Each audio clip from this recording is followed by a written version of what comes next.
El hombre de los 40 escudos, por Voltaire. Un apacible viejo, que siempre se queja del tiempo presente y alaba el pasado, me decía en una ocasión: amigo, Francia no es tan rica como lo era en tiempo de Enrique IV.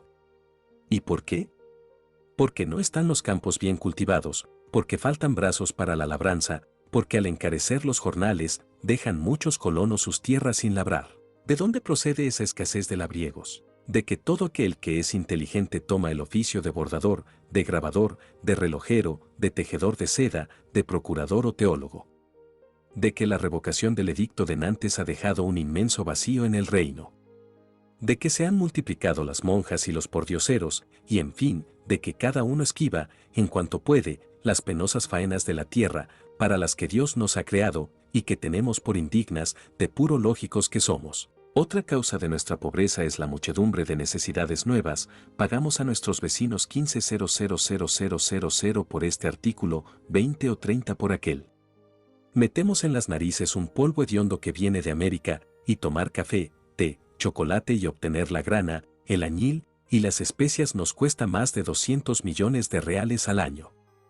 Nada de esto era conocido en tiempo de Enrique IV, como no fuesen las especias, que se consumían mucho menos.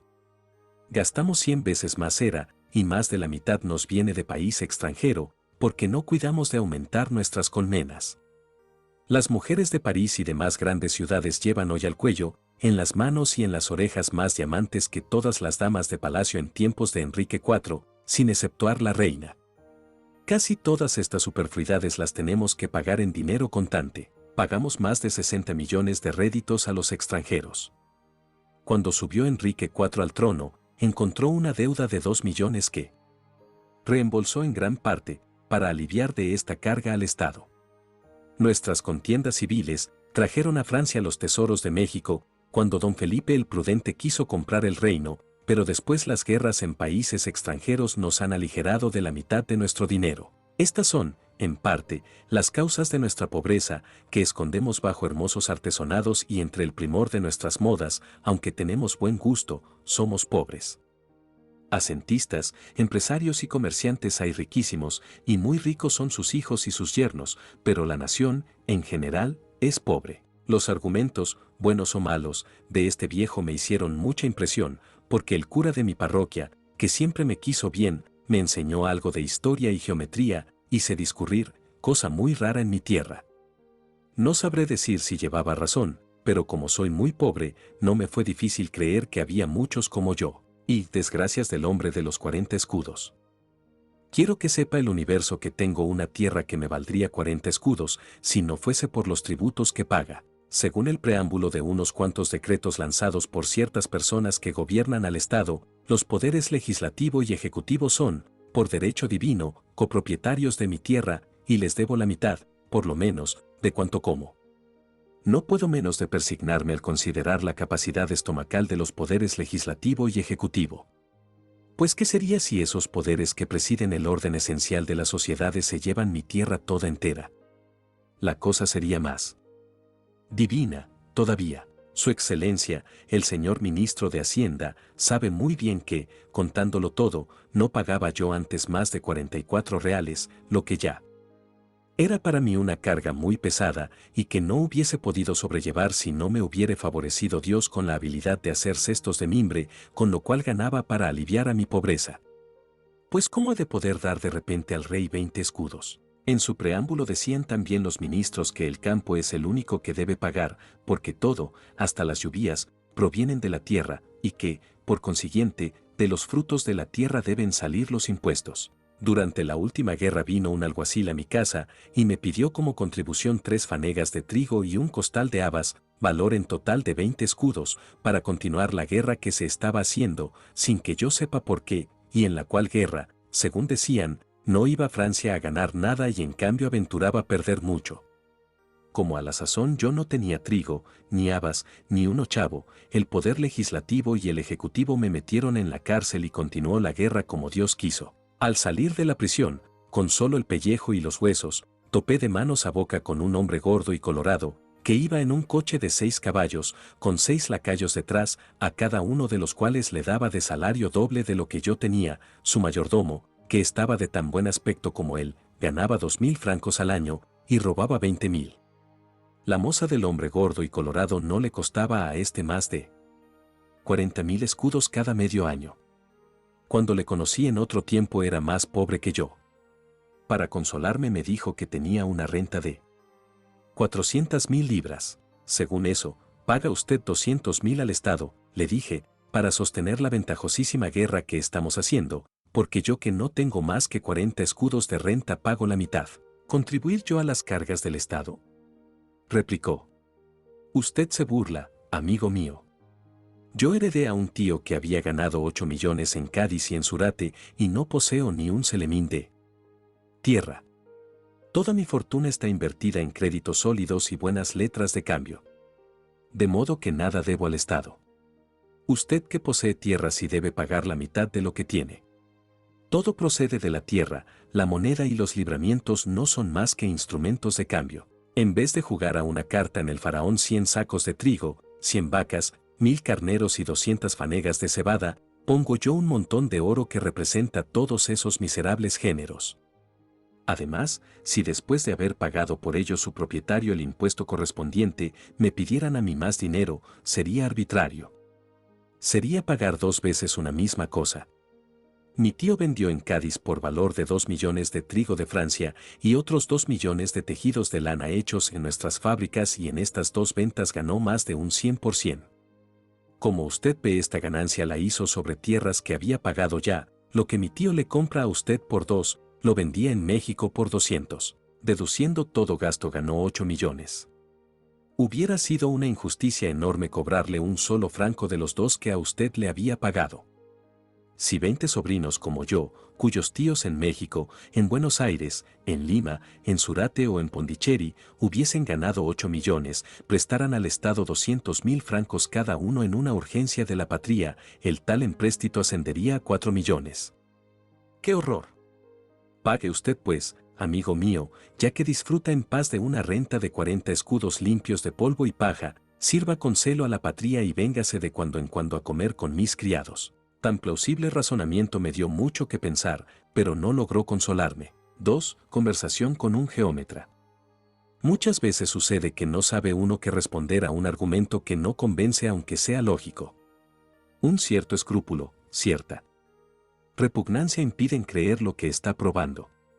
Nos explica un geómetra que entre un círculo y una tangente pueden pasar infinidad de líneas curvas y que no es posible que pase una recta. Los ojos y la razón nos dicen lo contrario. El geómetra afirma que se trata de un infinito de segundo orden. Uno se calla sorprendido, sin entender nada y sin replicarle.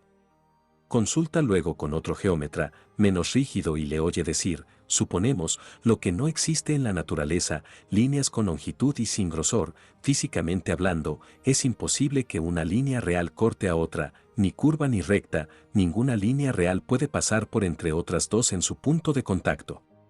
Creer otra cosa es fantasear, es un juego de la inteligencia. La geometría verdadera es el arte de medir las cosas existentes. Cuando yo oí esta confesión de labios de un matemático, en medio de mi desventura, me eché a reír al considerar que hasta en las ciencias exactas hay mistificación y engaño. Era mi geómetra un ciudadano filósofo, que algunas veces se había dignado discutir conmigo en mi pobre vivienda. Decíale yo: caballero, usted ilustra a los papanatas de París acerca de lo que más importa a los hombres, que es la duración de la vida humana. Si el gobierno sabe cuánto debe pagar de renta a cada uno de los beneficiarios de su deuda según la edad de ellos, gracias a usted existe un proyecto para llevar a cada casa de París el agua que le hace falta y librarnos, al fin, del vergonzoso pregón de quien compra agua, y de ver muchos que suben cubos de ella a un 4.º piso. Ahora bien, dígame por favor, ¿cuántos animales bímanos y bípedos hay en Francia? El geómetra: dicen que hay unos 20 millones y yo acepto el cálculo, que es muy probable, mientras se comprueba, cosa que sería muy fácil y que aún no han hecho, porque nunca se piensa en todo. El hombre de los 40 escudos. ¿Cuántas fanegas de tierra tiene Francia? El geómetra: 160 millones, cerca de la mitad en bosques, lugares, villas y ciudades, páramos, pantanos, arenales, terrenos estériles, conventos inútiles, jardines de recreo, más agradables que útiles, tierras sin cultivar, y tierras muy malas y peor cultivadas. Los campos que dan fruto se pueden reducir a 100 millones de fanegas, pero, pongamos 105, porque no se diga que somos mezquinos con nuestra patria. El hombre de los 40 escudos. ¿Cuánto cree usted que da cada fanega, un año con otro, término medio, de trigo y de toda especie de semillas, vino, leña, metales, animales, fruta, lana, seda, leche, aceite, etc., deducidos los gastos, y sin contar el impuesto? El geómetra. Si una con otra produce 100 reales, será todo lo más, pero contemos hasta 10 escudos por no desalentar a nuestros compatriotas. Tierras hay que dan hasta 100 por fanega, y otras que no producen arriba de 1, la media proporcional entre 1 y 100 es 10, porque bien sabe usted que 1 es a 10 como 10 es 100. Bien es verdad que si hubiese muchas fanegas que diesen 10, y muy pocas que diesen 100, no saldría la cuenta, pero vuelvo a decir que no me quiero parar en menudencias. El hombre de los 40 escudos. ¿Y cuánto producen en dinero los 10,50,000 de fanegas de tierra? El geómetra. La cuenta es clara, 10,50,000 de escudos, valor actual de la plata. El hombre de los 40 escudos. He leído, no sé dónde, que el rey Salomón poseía 100.000 millones de reales en dinero efectivo. En Francia no hay arriba de 990,000,000 en circulación. Sin embargo, Francia es, según me han dicho, un reino mucho mayor y más rico que el de Salomón, el geómetra. Eso es una incógnita. ¿Acaso no llega a 4.000 millones el dinero que circula en Francia, pero como pasa de mano en mano para pagar todas las mercancías y todo cuanto se trabaja, un mismo escudo puede ir y volver 1000 veces del bolsillo del labrador al del tabernero y de este al del recaudador de contribuciones? El hombre de los 40 escudos. Ya entiendo. Pero usted me ha dicho que éramos 20 millones de habitantes entre hombres y mujeres, niños y viejos, cuanto toca a cada uno. El geómetra. 40 escudos poco más o menos. El hombre de los 40 escudos. Esa es cabalmente mi renta, 5 fanegas de tierra tengo, que contando los años de barbecho con los de producto, me valen 550 reales, que es poquísima cosa. Así pues, si cada uno poseyera igual porción de tierra, ¿no obtendría más de 27 escudos y medio al año? El geómetra. Nada más, según mi cálculo, que tal vez he exagerado un poco. La vida y el dinero son cosas limitadísimas. En París se vive en promedio de 22 a 23 años y tiene 40 escudos anuales para sus gastos cada francés. Esa cantidad representa lo que usted come, lo que gasta en vestirse, en muebles, en alquiler de casa, etc. El hombre de los 40 escudos. ¿Qué mal le he hecho a usted que así me priva de mi vida y de mi dinero? Con que no tengo más que 23 años de vida, a menos que robe una parte de la de mis prójimos. El geómetra. Así ocurre en la buena ciudad de París, pero de esos 23 años hay que quitar 10 por lo menos de la niñez, porque los niños no gozan de la vida que se preparan a vivir. La infancia es el vestíbulo del edificio, el árbol que todavía no da fruto, el amanecer del día. Quite usted ahora de los 13 años que restan la mitad por lo menos de sueño y de aburrimiento, y quedan 6 años y medio, que se van en pesares, enfermedades, placeres fugaces y esperanzas baldías. El hombre de los 40 escudos. Dios mío. Según esa cuenta, apenas me quedan 3 años de existencia tolerable. El geómetra. No es culpa mía. La naturaleza se preocupa muy poco de los individuos. Insectos hay que no viven arriba de 24 horas, pero su especie dura siempre. La naturaleza es parecida a los príncipes ilustres a quienes no importa la pérdida de 400.000 hombres en una batalla, con tal de llevar a cabo sus ambiciosos designios. El hombre de los 40 escudos. 40 escudos y 3 años de vida. ¿Y qué remedio encuentra usted para estos dos males? El geómetra. Para alargar la vida sería necesario purificar el aire de París, que fuese la gente menos viciosa, que hiciera más ejercicio, que las madres criasen a sus hijos, que no temiesen la inoculación. Todo esto, ya lo he dicho en alguna parte. En cuanto a lo demás, lo más acertado es casarse y hacer chicos. El hombre de los 40 escudos. ¿Entonces el medio de vivir bien es juntar mi pobreza con la miseria ajena? El geómetra. 5 o 6 miserias juntas hacen un mediano bienestar. Con una mujer que trabaje, 2 hijos y 2 hijas, junta usted 300 escudos para el hogar, suponiendo que la repartición sea igual y que tenga cada individuo 40 escudos de renta. Los hijos en la primera infancia cuestan muy poco, cuando son grandes ayudan, su auxilio le ahorra a usted casi todo gasto, y vive feliz como un filósofo, a menos que los señores que gobiernan el Estado cometan el abuso de imponer a cada uno de ustedes 25 escudos de contribuciones al año. Por desgracia, no estamos en el siglo de oro, en que todos eran iguales y tenían la misma participación en los pingüis beneficios de una tierra que producía sin que la cultivasen. Hoy estamos muy distantes de que cada animal de 2 pies y 2 manos sea dueño de una tierra que produzca 40 escudos al año. El hombre de los 40 escudos. Usted nos quita el pan de la boca. Hace poco me decía que en un país con 100 millones de fanegas de buena tierra y 20 millones de habitantes, le tocaban a cada uno 40 escudos de renta y ahora nos los quita usted, el geómetra. Sí, pero calculaba según los libros de caja del siglo de oro, y es menester contar con arreglo a los del de hierro. Muchos individuos hay que carecen de lo que representa el valor de 25 escudos de renta, otros que no tienen el de 4 o 5, y pasan de 6 millones los que no poseen nada. El hombre de los 40 escudos. Pero, esos se morirán de hambre al cabo de 3 días. El geómetra. No, por cierto, los que poseen les dan trabajo y así son pagados el teólogo, el confitero, el boticario, el predicador, el comediante, el procurador y el cochero. Usted se creía digno de compasión porque no tiene más de 450 reales al año, reducidos a 400, pues vea a los soldados que vierten su sangre por la patria y que a razón de 6 cuartos al día no suman arriba de 257 reales con 22 céntimos, y a pesar de ello viven muy satisfechos y juntan sus ranchos. El hombre de los 40 escudos. Pues según eso, un ex jesuita tiene de pensión más de 5 veces la paga del soldado, aunque los soldados hayan rendido más servicios al Estado, a la vista del rey en Fontenoy, en Lefel y en el sitio de Friburgo que cuantos pudiera alegar el reverendo padre Lavalette, el geómetra. Eso es muy cierto, como lo es también que cada jesuita secularizado tiene más de lo que costaba a su convento y muchos de ellos han ganado bastante dinero escribiendo folletos contra los parlamentos como el reverendo padre Patoguillet y el reverendo padre Nonote. En este mundo cada uno se las ingenia como puede, este dirige una fábrica de tejidos, aquel otra de loza, el otro es empresario de la ópera, uno compone la Gaceta Eclesiástica, otro una tragicomedia o una novela al estilo inglés, y entre todos mantienen al papelero, al fabricante de tinta, al librero y al encuadernador, que si no fuera por ellos pedirían limosna. Todo se resume en que la restitución de los 40 escudos a los que nada tienen, hace que viva y florezca el Estado. El hombre de los 40 escudos.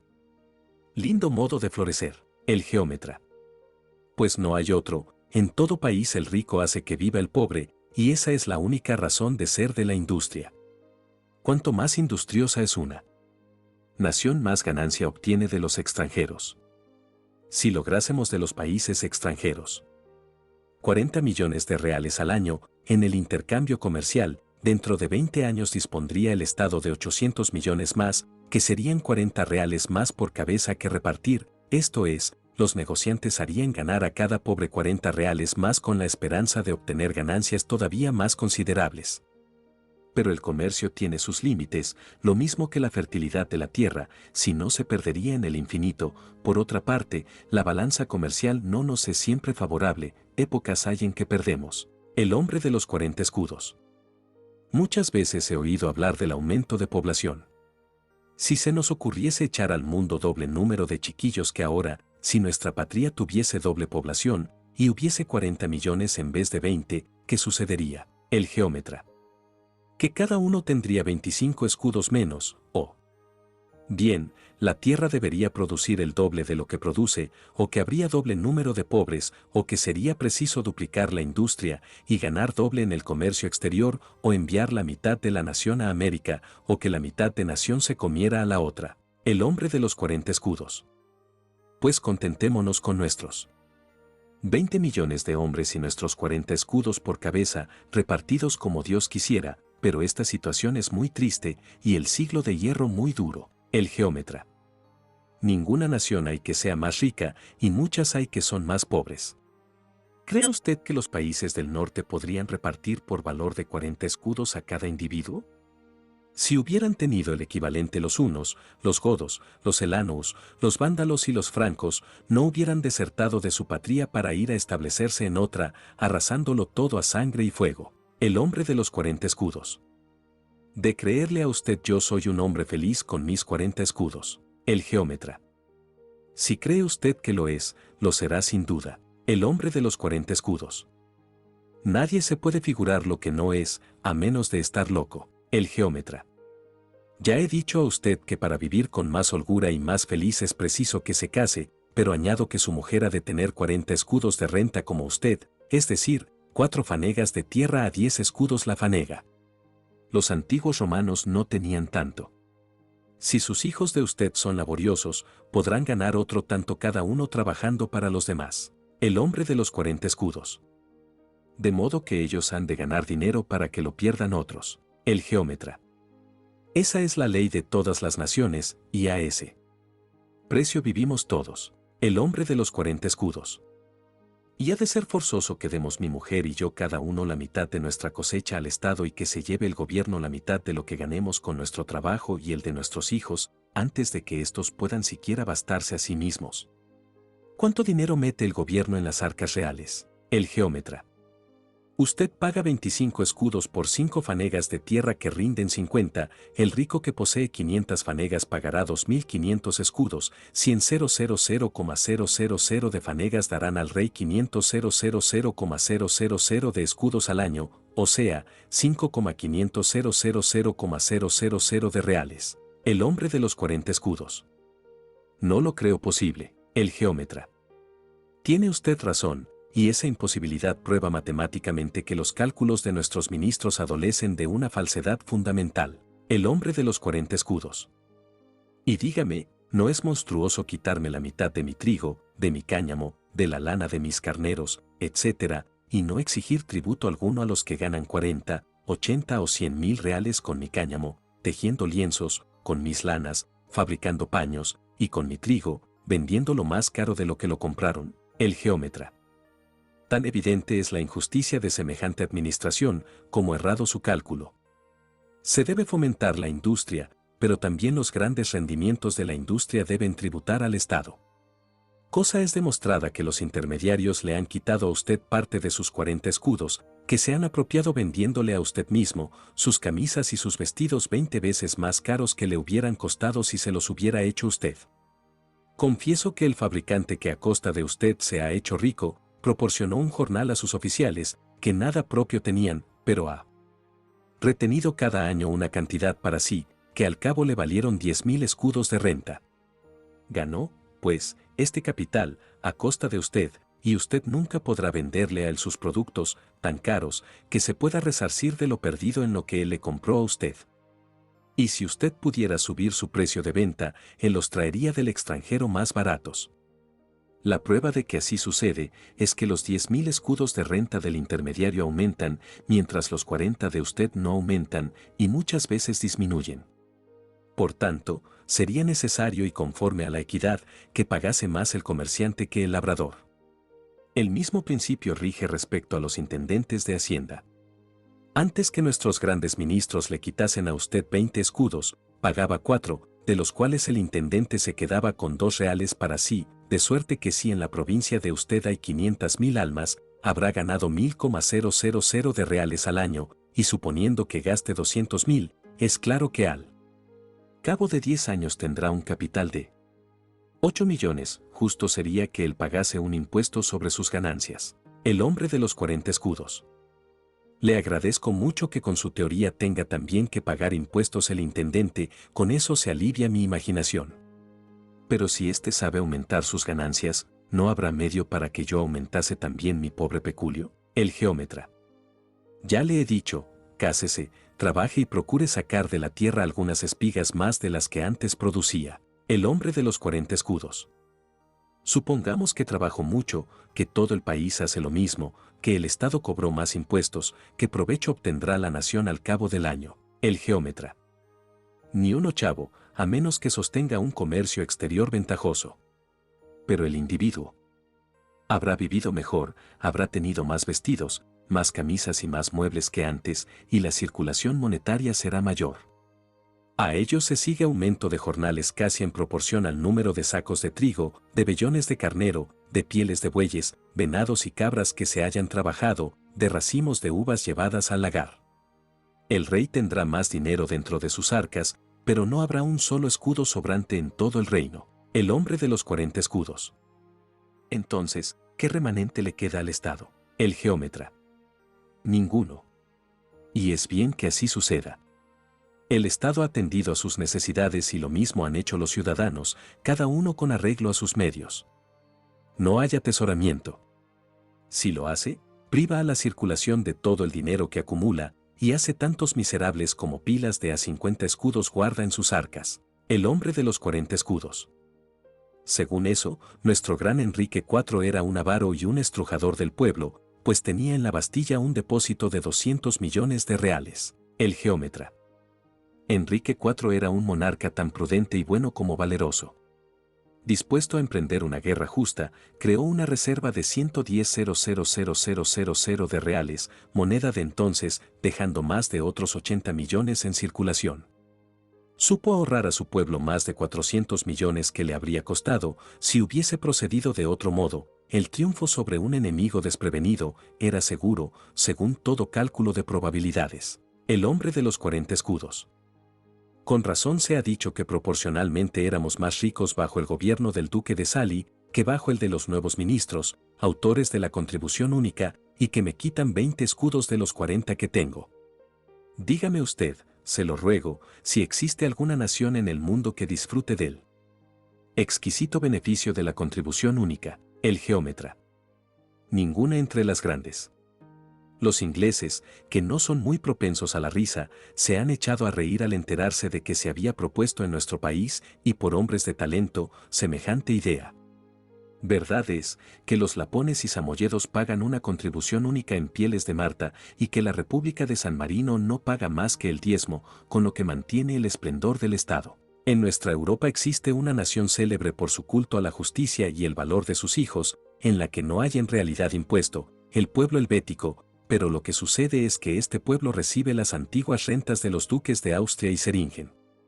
Los cantones chicos son democráticos, y cada habitante paga una pequeñísima suma para las necesidades del Estado. En los cantones ricos, se nutren de los censos que cobraban los archiduques de Austria y los señores de villas y lugares. Los cantones protestantes son más ricos que los católicos porque el Estado posee los bienes que fueron de los frailes. Así, quienes antes eran vasallos de los archiduques de Austria, de los duques de Zeringen y de los frailes, lo son hoy día de la patria, y pagan a la patria los mismos diezmos, los mismos derechos y el mismo laudemio que pagaban a sus señores antiguamente, y como, en general, los suizos trafican poco, no está sujeto el comercio a impuesto ninguno, como no sean derechos de escasa importancia. Los hombres comercian sus personas propias con las potencias extranjeras y se venden por algunos años, con lo cual obtiene el país saneados ingresos a costa ajena, y es un ejemplo que no tiene par en las naciones civilizadas, como tampoco lo tiene la contribución única establecida por nuestros legisladores. El hombre de los 40 escudos. Así que, señor, a los suizos no los privan por derecho divino de la mitad de sus bienes, ni da 2 vacas al Estado el que no posee más que 4. El geómetra. Ni por pienso. En un cantón que produzca 13 toneladas de vino dan 1, y se beben 12, y en otro pagan la 12ª parte, y se beben 11. El hombre de los 40 escudos. Ah. Suizo me vuelvo. Maldita contribución la inicua y única que me conducirá a pedir limosna. Pero, ¿acaso son más justos y más llevaderos otros 300 o 400 impuestos que ni aun sus nombres puedo conservar en la memoria? No los hay por el peso del carbón, el aforo del vino, la molienda de la aceituna, la fabricación del jabón. Y todo ello para mantener ejércitos de granujas, más crecidos que el de Alejandro Magno, mandados por generales que entran a saco en un país, alcanzan ilustres victorias, hacen prisioneros, y hasta los ahorcan o degüellan, como hacían los antiguos escitas. Según he oído decir al cura de mi parroquia. Era mejor ese sistema, contra el cual se levantaron tantas protestas e hizo verter tantas lágrimas, que el que del primer envite me priva sencillamente de la mitad de mi existencia?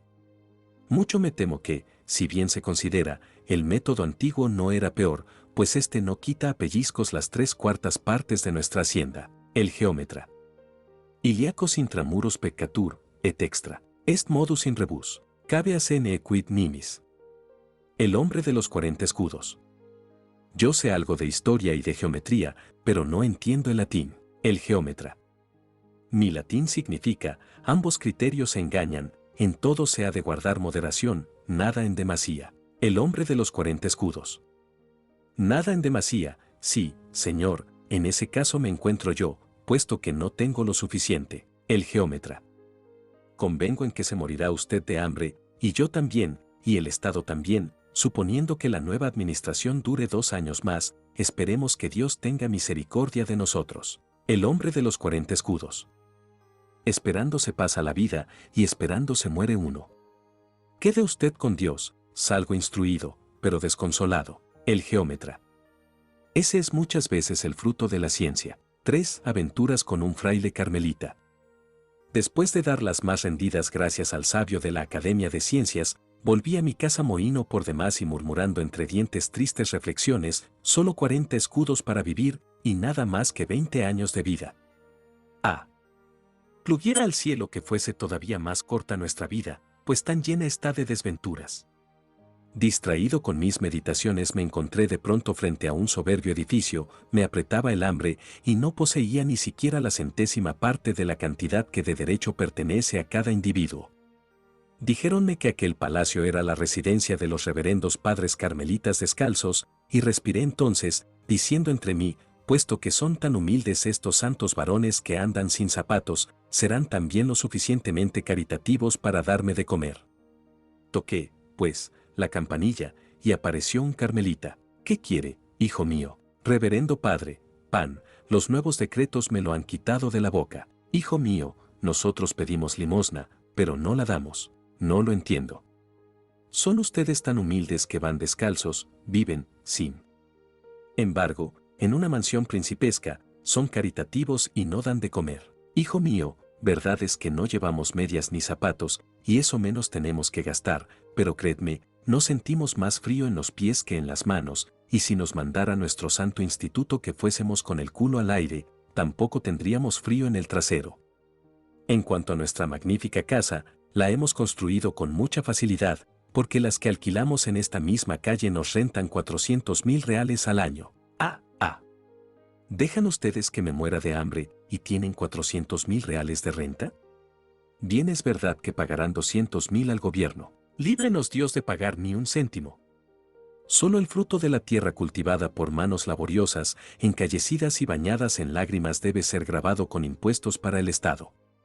Con las limosnas recibidas edificamos esas casas, pero como provenían dichas limosnas de los productos de la tierra, que ya han pagado su tributo, no vamos nosotros a pagarle otra vez. En cambio, bendecimos a los fieles que se han empobrecido por enriquecernos. Pedimos limosna y damos ocasión a los fieles de barrio de San Germán para bendecirlos más y más. Diciendo esto, me dio el carmelita con la puerta en las narices. Marché luego al cuartel de carabineros, conté lo que me había pasado a uno de ellos, y me dieron bien de comer y medio escudo. Uno de los carabineros dijo que había que ir a pegar fuego al convento, pero otro compañero más sensato le hizo ver que aún no era tiempo, y le exhortó a que esperase 2 o 3 años. 4. Audiencia del ministro de Hacienda. Fuime con mi medio escudo a presentar un memorial al señor ministro de Hacienda, que aquel día daba audiencia. La antecámara estaba llena de toda clase de gentes, y noté que había muchos semblantes rubicundos, barrigas obesas y rostros altivos. No me atrevía a arrimarme a estos personajes, los veía y no me veían. Un fraile encargado de cobrar los diezmos explotaba a unos ciudadanos que calificaba de vasallos suyos. Recibía el fraile más dinero del que tenían la mitad de sus feligreses juntos, y era con eso señor de vasallos.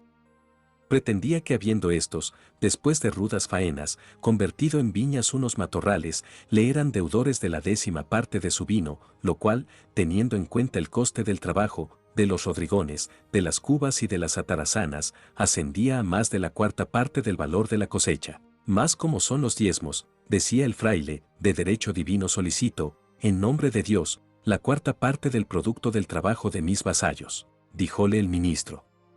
Veo que es usted un hombre caritativo. Un asentista general, sujeto muy versado. En materia de rentas provinciales, dijo entonces.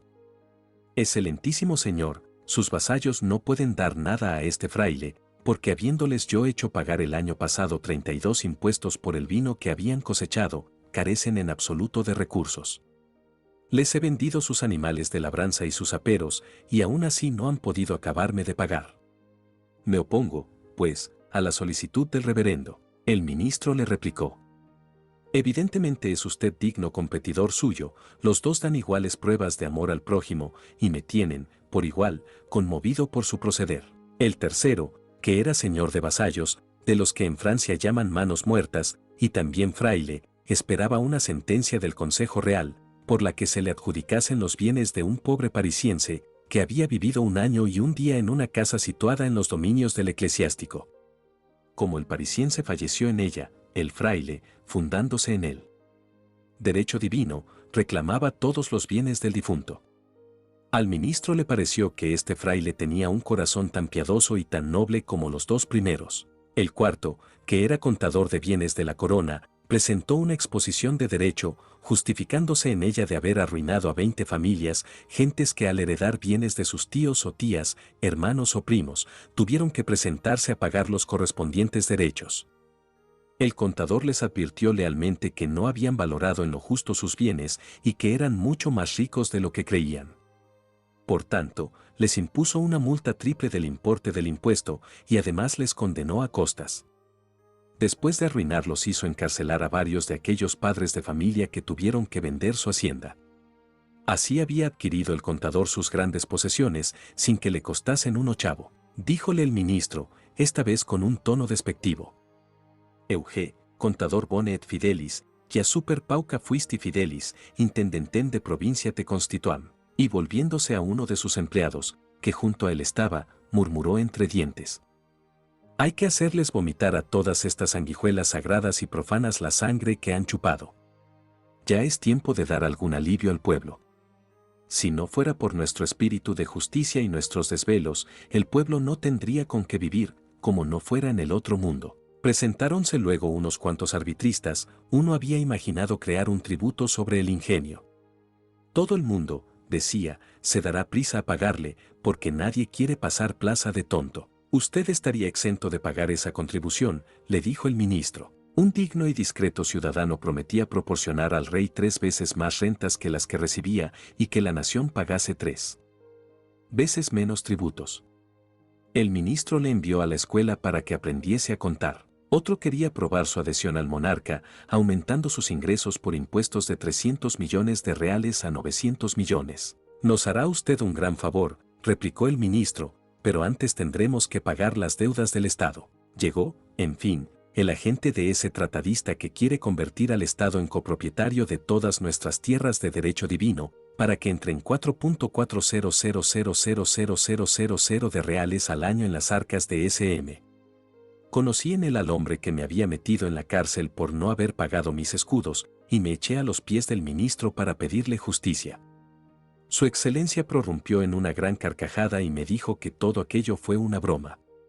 Ordenó que se me entregasen 100 escudos en resarcimiento de daño y me eximió de todo pago de impuestos por todo lo que me reste de vida. Dios se lo pague a su excelencia, le dije, y me despedí de él. Hube carta al hombre de los 40 escudos. Muy señor mío, aunque soy 3 veces más rico que usted, quiero decir, que poseo 120 escudos de renta, le escribo como si fuera su igual, sin envanecerme por mi superior fortuna. He leído su historia con todas sus desgracias, y de la justicia que le ha hecho el señor ministro de Hacienda, y le felicito por ello muy de veras, pero acabo de leer, por mi desdicha, el Financiero Ciudadano, no obstante la repugnancia que me había inspirado el título y que a muchas gentes les parece contradictorio. El tal ciudadano le quita a usted 10 escudos de renta y 30 a mí, calculando nada más 40 escudos de aquella por individuo. Verdad es que otro autor, no menos ilustre, calcula 60 escudos. Su geómetra de usted adopta un término medio, se ve que no pertenece al grupo de esos ilustres señores que adjudican a París. 1.000.000 de almas, al reino 6.000 millones de reales en dinero físico, no obstante todo lo que hemos perdido en las pasadas guerras. Como es usted aficionado a leer, le prestaré el Financiero Ciudadano, pero no crea todo lo que dice, porque cita el testamento del gran ministro Colbert, sin saber que es una mala falsificación hecha por un tal Gachet de Courtils, cita el diezmo del mariscal de Vauban ignorando que es de un tal Bus Gilbert, cita el testamento del cardenal de Richelieu, y también desconoce que es del abate de Bourseis, afirma que el cardenal dijo que cuando se encarece la carne se le da más presta al soldado, cosa que no es cierta, además de que durante el gobierno del cardenal encareció mucho la carne y no por eso se subió la paga a la tropa.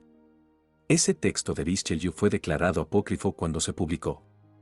En realidad, no es más obra suya que lo son de aquellos en cuyo nombre están escritos los testamentos del mariscal de Bellisle y del cardenal Alberoni. Desconfíe siempre de testamentos políticos y de sistemas, yo he sido víctima de estos lo mismo que usted, y si se han burlado de usted los Oulens y Licurgos modernos, de mí se mofaron los Triptolemos. Yo, sin una pequeña herencia que recibí, me hubiera muerto de hambre. 150 fanegas de tierra de labor poseo en el país más agradable de la tierra y en el terreno más ingrato, cada fanega, pagados los gastos, no rinde más que un escudo. En una ocasión leí en los periódicos que un prestigioso agrónomo había inventado un método de siembra, por el cual, sembrando menos grano recogía más cosecha, tomé dinero a usura y puse en práctica su método con lo cual perdí mi tiempo, mi dinero y mi trabajo, no menos que el susodicho agrónomo prestigioso, que ahora siembra como todo el mundo. Quiso mi mala estrella que leyera luego en el diario económico, que se vende en casa del librero Boudet, en París, el experimento que llevó a cabo cierto parisiense, quien para entretenerse labró 15 veces la tierra de su jardín, sembró en ella trigo en vez de plantar tulipanes, y cogió una excelente cosecha. Tomé más dinero a préstamo y labré 30 veces mi tierra diciendo para mí, de esta manera obtendré doble fruto del que consiguió en su jardín el ingenioso parisiense, que seguramente aprendió agricultura en la ópera y en la comedia, y me haré rico gracias a su ejemplo y a sus lecciones. Verdad es que en mi tierra era imposible labrar ni siquiera 4 veces, porque no lo permite el rigor y la mudanza repentina de las estaciones, sin contar con que la desgracia de mi ensayo anterior me había obligado a vender mi yunta. Hice, pues, arar 30 veces las 150 fanegas por todas las yuntas que había en 4 leguas a la redonda. 3 labores por fanega cuestan 5 ducados, de suerte que por las 30 tuve que pagar 50 ducados, con lo que las 150 me salieron a 7.500 ducados. La cosecha, que en los años medianos en mi maldito país no da más de 300 fanegas, fue aquel año de 330 a 7 ducados, total, 2.310, de suerte que perdí 5.190 ducados, o 57.090 reales, contando como ganancia la paja de la cosecha. Estaba arruinado y mi perdición hubiera sido absoluta a no ser por una tía vieja, a quien un famoso médico expidió al otro mundo, discurriendo sobre medicina con tanto acierto como yo sobre agricultura. ¿Creerá usted que todavía fui bastante necio para dejarme engañar por el diario de Boudet? Leí en su periódico que empleando 1.000 ducados en el cultivo de la alcachofa pueden obtenerse esos mismos 1.000 ducados de renta. Vaya por Dios, dije. Boudet me restituirá en alcachofas lo que en trigo me ha hecho perder. Me gasto, pues, 1.000 ducados y los ratones se comen mis alcachofas. Todos mis vecinos se burlan de mí y yo, avergonzado, escribo una carta fulminante a Boudet. Por toda respuesta el muy bribón se dedicó a lanzarme 1.000 cuchufletas en su diario y hasta me negó que los Caribes sean rojos. No pasé por esto y gestioné una declaración jurada del ex procurador del rey en la Guadalupe, en la que constaba que Dios había hecho a los Caribes rojos como a los negros tiznados. Pero este triunfo no quita para que haya perdido toda la herencia de mi tía, hasta el último céntimo, a causa de haber confiado ingenuamente en los nuevos sistemas. Insisto en decir a usted que se guarde de embaucadores, y quedo muy suyo, etc. Vi nuevos quebrantos procedentes de los nuevos sistemas, fragmentos extraídos del manuscrito de un viejo solitario. Así como hay sujetos que se entretienen en buscar sustitutos a los reyes para gobernar los estados y otros se creen ellos mismos Césares y Triptolemos, otros, aún más soberbios, colocan a Dios en segundo término y crean el universo con su pluma, como al principio lo creó Dios. Con su palabra. Uno de estos, de los primeros que conocí, presunto descendiente de Tales, llamado Teyamed, me dijo que las montañas y los hombres habían nacido de las aguas del mar. El hombre era un animal marino que luego se volvió anfibio, hasta convertir su hermosa cola de pez en muslos y piernas. A mí, que tenía llena la cabeza de las metamorfosis de Ovidio, y de un libro que explicaba cómo el linaje humano procedía de los babuinos, tanto me daba descender de un pescado como de un simio. Con el tiempo me sobrevinieron algunas dudas acerca de esta genealogía, como también acerca de la formación de las montañas. Pues que, ¿no sabe usted?, me dijo Teyamed, que las corrientes del mar desplazan a uno y otro lado la arena que encuentran a su paso, lo cual va formando montoncitos que al cabo de infinitos siglos son montañas de 20.000 pies de alto, en las que, por cierto, ¿no hay arena? Sepa usted que el mar ha cubierto el globo entero, y la prueba es que se han encontrado anclas de navío en la montaña de San Bernardo, que estaban allí desde muchos siglos antes de que los hombres tuvieran navíos. La tierra es como un globo de vidrio, el cual estuvo largos siglos cubierto de agua. Cuanto más me explicaba su doctrina, mayor era mi incredulidad. ¿No ha visto usted, insistió, las capas de concha de la Turena, a 36 leguas de distancia del mar? Son restos de conchas de ostras y con ellos los labradores abonan la tierra como con estiércol. El mar ha depositado, a través del tiempo, una mina entera de conchas a 36 leguas del océano, respondíle yo. Señor Teyamed, yo no puedo creer que sea de vidrio mi jardín, y en cuanto a su capa de conchas, dudo mucho que sea de conchas marinas, muy bien pudieran ser piedrecillas calizas que con facilidad parecen fragmentos de conchas, como hay piedras que tienen forma de lengua y no son lenguas, de estrellas sin ser astros, de culebras enroscadas, y no son culebras, de partes naturales del bello sexo, y no por eso son restos de mujeres. Vemos también rocas que semejan árboles y casas, sin que hayan sido nunca encinas ni edificios.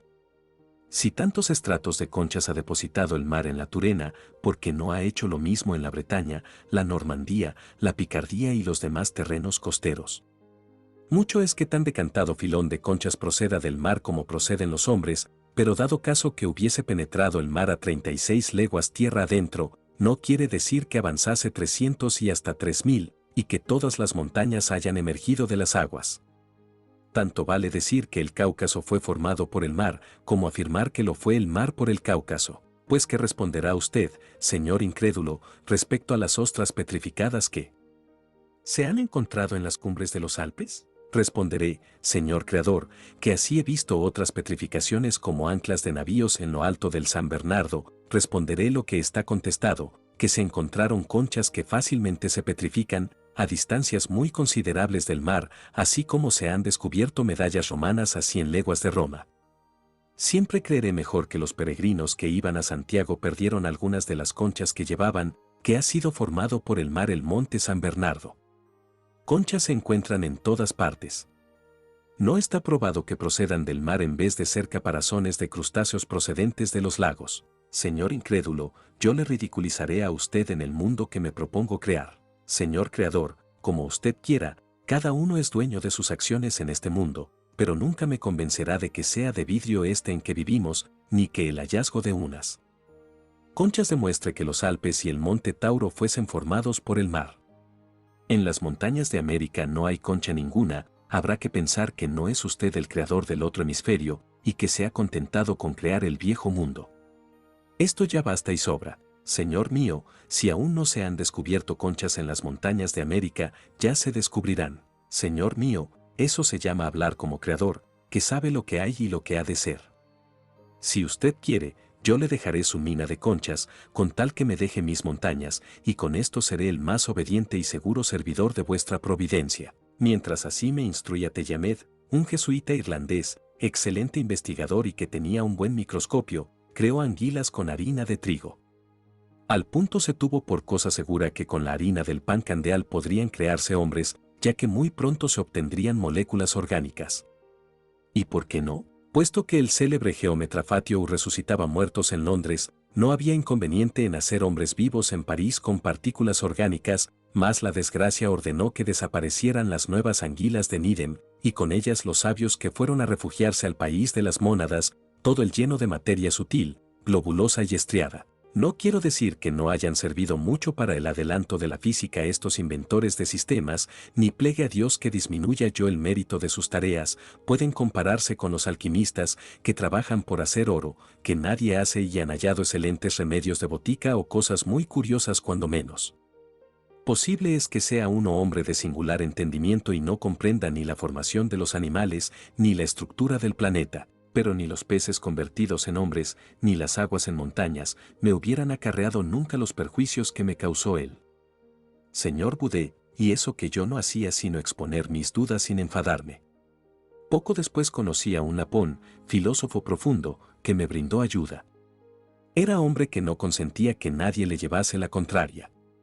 Lo primero que hizo fue vaticinar el futuro, lo que me produjo tal exaltación que caí enfermo, pero me curó untándome con trementina de pies a cabeza. Apenas pude andar, me propuso que hiciéramos un viaje a las tierras australes para disecar cabezas de gigantes, con objeto de averiguar qué cosa era el alma. Como a mí me ponen malo los viajes por mar, marcharíamos por tierra, atravesando el globo terráqueo con un agujero que iría a parar a los Patagones. Pero, a la entrada del agujero me rompí una pierna y costó mucho trabajo componérmela, al fin se formó en la fractura un callo, lo que alivió mi situación. Mi filósofo Lapón llamábase señor de Maupertuis, hombre que en sus obras dejará a la posteridad todos los descubrimientos que llevo apuntados. 7. Matrimonio del hombre de los 40 escudos.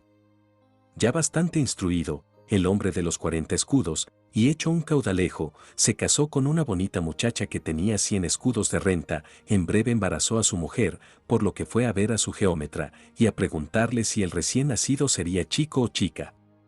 Respondióle el geómetra que eso lo suelen saber las comadronas y las criadas, pero que no estaban tan adelantados como ellas los astrónomos que predicen los eclipses. Luego le preguntó si su hijo o su hija tenía ya un alma, a lo que contestó el geómetra que no entendía de eso y que lo consultase con un teólogo.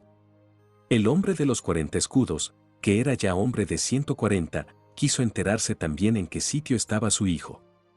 En una bolsita, le dijo su amigo, entre la vejiga y el intestino recto. «Jesús me valga», exclamó, «el alma inmortal de mi hijo ha nacido y vive entre la orina y otra cosa peor». Sí, querido vecino, y el alma de un cardenal no tuvo tampoco alojamiento más aseado.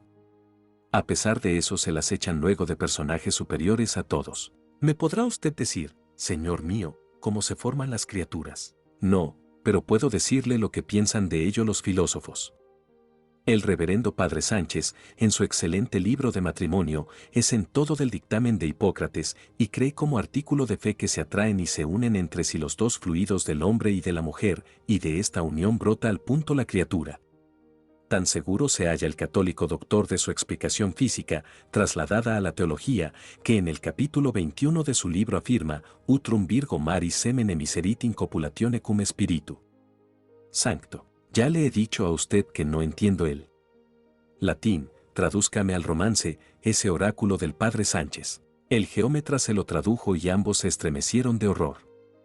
Pero aunque el padre Sánchez le pareció extraordinariamente ridículo al recién casado, quedó bastante satisfecho con Hipócrates y con la halagüeña idea de que su mujer había cumplido todos los placenteros requisitos que cita este doctor para hacer un chiquillo. Sin embargo, le dijo el geómetra, muchas mujeres hay que no derraman licor alguno, que reciben con repugnancia las caricias de sus maridos y no por eso dejan de tener hijos. Este solo hecho desvirtúa lo que afirman Hipócrates y Sánchez. También parece verosímil que en los mismos casos sobre siempre la naturaleza por los mismos principios. Ahora bien, muchas especies de animales engendran sin coito, por ejemplo, los pescados de escama, las ostras y los pulgones, pero los médicos quieren establecer un mecanismo de generación aplicable a todos los animales. El célebre Harvey, que descubrió la circulación de la sangre y merecía descubrir el secreto de la naturaleza, creyó que lo había encontrado en las gallinas por el hecho de que éstas ponen huevos. Así, pues, imaginó que también las mujeres ponían huevos. Los juglares cantaban ya al gallar de los mozos cuando empiezan a gustarles las muchachas. La opinión de Harvey prevaleció en Europa y quedó aceptado que provenimos de un huevo, el hombre de los 40 escudos. Pero si dice usted que la naturaleza siempre es semejante a sí propia y que en casos idénticos obra por los mismos principios, ¿cómo es que las mujeres, las burras, las yeguas y las anguilas no ponen. Se está usted burlando de mí, el geómetra. No ponen fuera, pero ponen dentro. Las mujeres tienen su ovario y se empolla en la matriz. Todos los pescados de escama y las ranas ponen huevos que luego fecunda el macho, las ballenas y los demás cetáceos salen del huevo en la matriz, las arañas, las polillas y los más viles insectos proceden visiblemente de un huevo, todo proviene del huevo, y nuestro globo terráqueo no es más que un huevo inmenso que contiene todos los demás. El hombre de los 40 escudos. Creo que esa hipótesis tiene muchas probabilidades de ser cierta. Es sencilla, clara, evidente en la mayor parte de los animales y a mí me convence. No quiero aceptar otra. Los huevos de mi mujer son indiscutibles para mí, el geómetra. Pero al fin, los sabios se han cansado de esta teoría y ahora quieren que los chicos se hagan de otra manera. El hombre de los 40 escudos. ¿Y por qué, siendo esa tan natural? El geómetra. Porque prefieren que las mujeres no tengan ovario, sino unas glándulas. El hombre de los 40 escudos. Seguramente eso lo dicen algunos teóricos que quieren imponer sus doctrinas y desacreditar la de los huevos. El geómetra. Bien puede ser. Dos holandeses, al examinar al microscopio el licor seminal del hombre y de otros animales, observaron minúsculos seres ya formados que corrían con increíble velocidad. Estos seres los descubrieron hasta en el licor seminal del gallo. De esto deducen que en la procreación todo lo hacen los machos y nada las hembras, las cuales solo sirvieron de depositarias del tesoro que en ellas coloca el macho, el hombre de los 40 escudos. Cosa muy rara es esa. Yo dudo mucho que todos esos animalillos minúsculos se muevan tanto en un licor y luego permanezcan inmóviles en los huevos de los pájaros y no menos quietos por espacio de 9 meses en el vientre de una mujer. No me parece posible. Ni acorde con los procedimientos de la naturaleza. Dígame usted, ¿cómo son esos enanillos que nadan con tanta maestría en el licor que me dice, el geómetra? Son como gusanos. Un médico llamado Andri creía que todo consistía en los gusanos, era enemigo de Harvey y sus doctrinas, y de buena gana hubiera suprimido la circulación de la sangre, porque la había descubierto otro. Este Andri con los otros dos holandeses, después de cometer el pecado de Unen y mirar el producto con el microscopio, redujeron al nombre a la condición de oruga. Primero somos gusanos como estas, luego como ellas en nuestro capullo nos convertimos por espacio de 9 meses en crisálidas, y al fin, lo mismo que cuando la oruga llega a ser mariposa, nosotros pasamos a hombres, tal es nuestra metamorfosis. El hombre de los 40 escudos. ¿Y todo para aquí, o ha habido otra moda nueva? El geómetra. Se aburrieron de tanta oruga. Un filósofo muy gracioso, llamado Maupertuis, ha descubierto que los chicos se hacen por atracción. Vea usted cómo, así que cae el esperma en la matriz, el ojo derecho atrae al izquierdo, el cual en cuanto ojo quiere unirse a él, pero se lo estorban las narices, que encuentra en el camino, y que le obliga a mantenerse a la izquierda. Lo mismo sucede con los brazos, los muslos y las piernas que están pegadas a los muslos. Según tal hipótesis no es fácil explicar la situación de las mamas y las nalgas. No admite este gran filósofo otro plan en el Supremo Creador, ni cree que el corazón fue hecho para recibir y reverter la sangre, ni el estómago para digerir, ni los ojos para ver, ni para oír los oídos. Todo esto es una vulgaridad, no hay más que una función, la atracción. El hombre de los 40 escudos. Pero ese hombre es un loco rematado y nadie habrá que adopte tan extravagantes ideas. El geómetra. Dieron mucho que reír, pero el loco, parecido a los teólogos, que persiguen a quienes bromean con sus ocurrencias, no dejó en paz a sus contradictores. Otros filósofos sustentan otras diversas teorías, pero no han hecho prosélitos. Ya no es el brazo el que corre tras el brazo, ni el muslo tras el muslo, son moléculas orgánicas, partículas de brazos y piernas las que juegan entre sí. Al cabo nos veremos obligados a recurrir otra vez a los huevos, después de haber perdido mucho tiempo. El hombre de los 40 escudos. Creo que es lo más sensato. ¿Y en qué han terminado todas esas contiendas? El geómetra. En seguir dudando. Si se hubiera controvertido la cuestión entre teólogos, hubiera habido excomuniones y derramamientos de sangre, pero los físicos hacen pronto las paces, cada uno se acuesta con su mujer, sin importarles nada su ovario, ni sus trompas de falopio, y las mujeres se quedan preñadas sin que siquiera traten de averiguar cómo se efectúa tal misterio, del mismo modo que el sembrador siembra el trigo sin preocuparse de cómo germina éste en la tierra. El hombre de los 40 escudos. Oh. Eso sí que me lo enseñaron desde hace mucho tiempo. Brota porque se pudre. Claro que a veces me tienta la risa con esa explicación. El geómetra. Esa tentación revela a un hombre de juicio.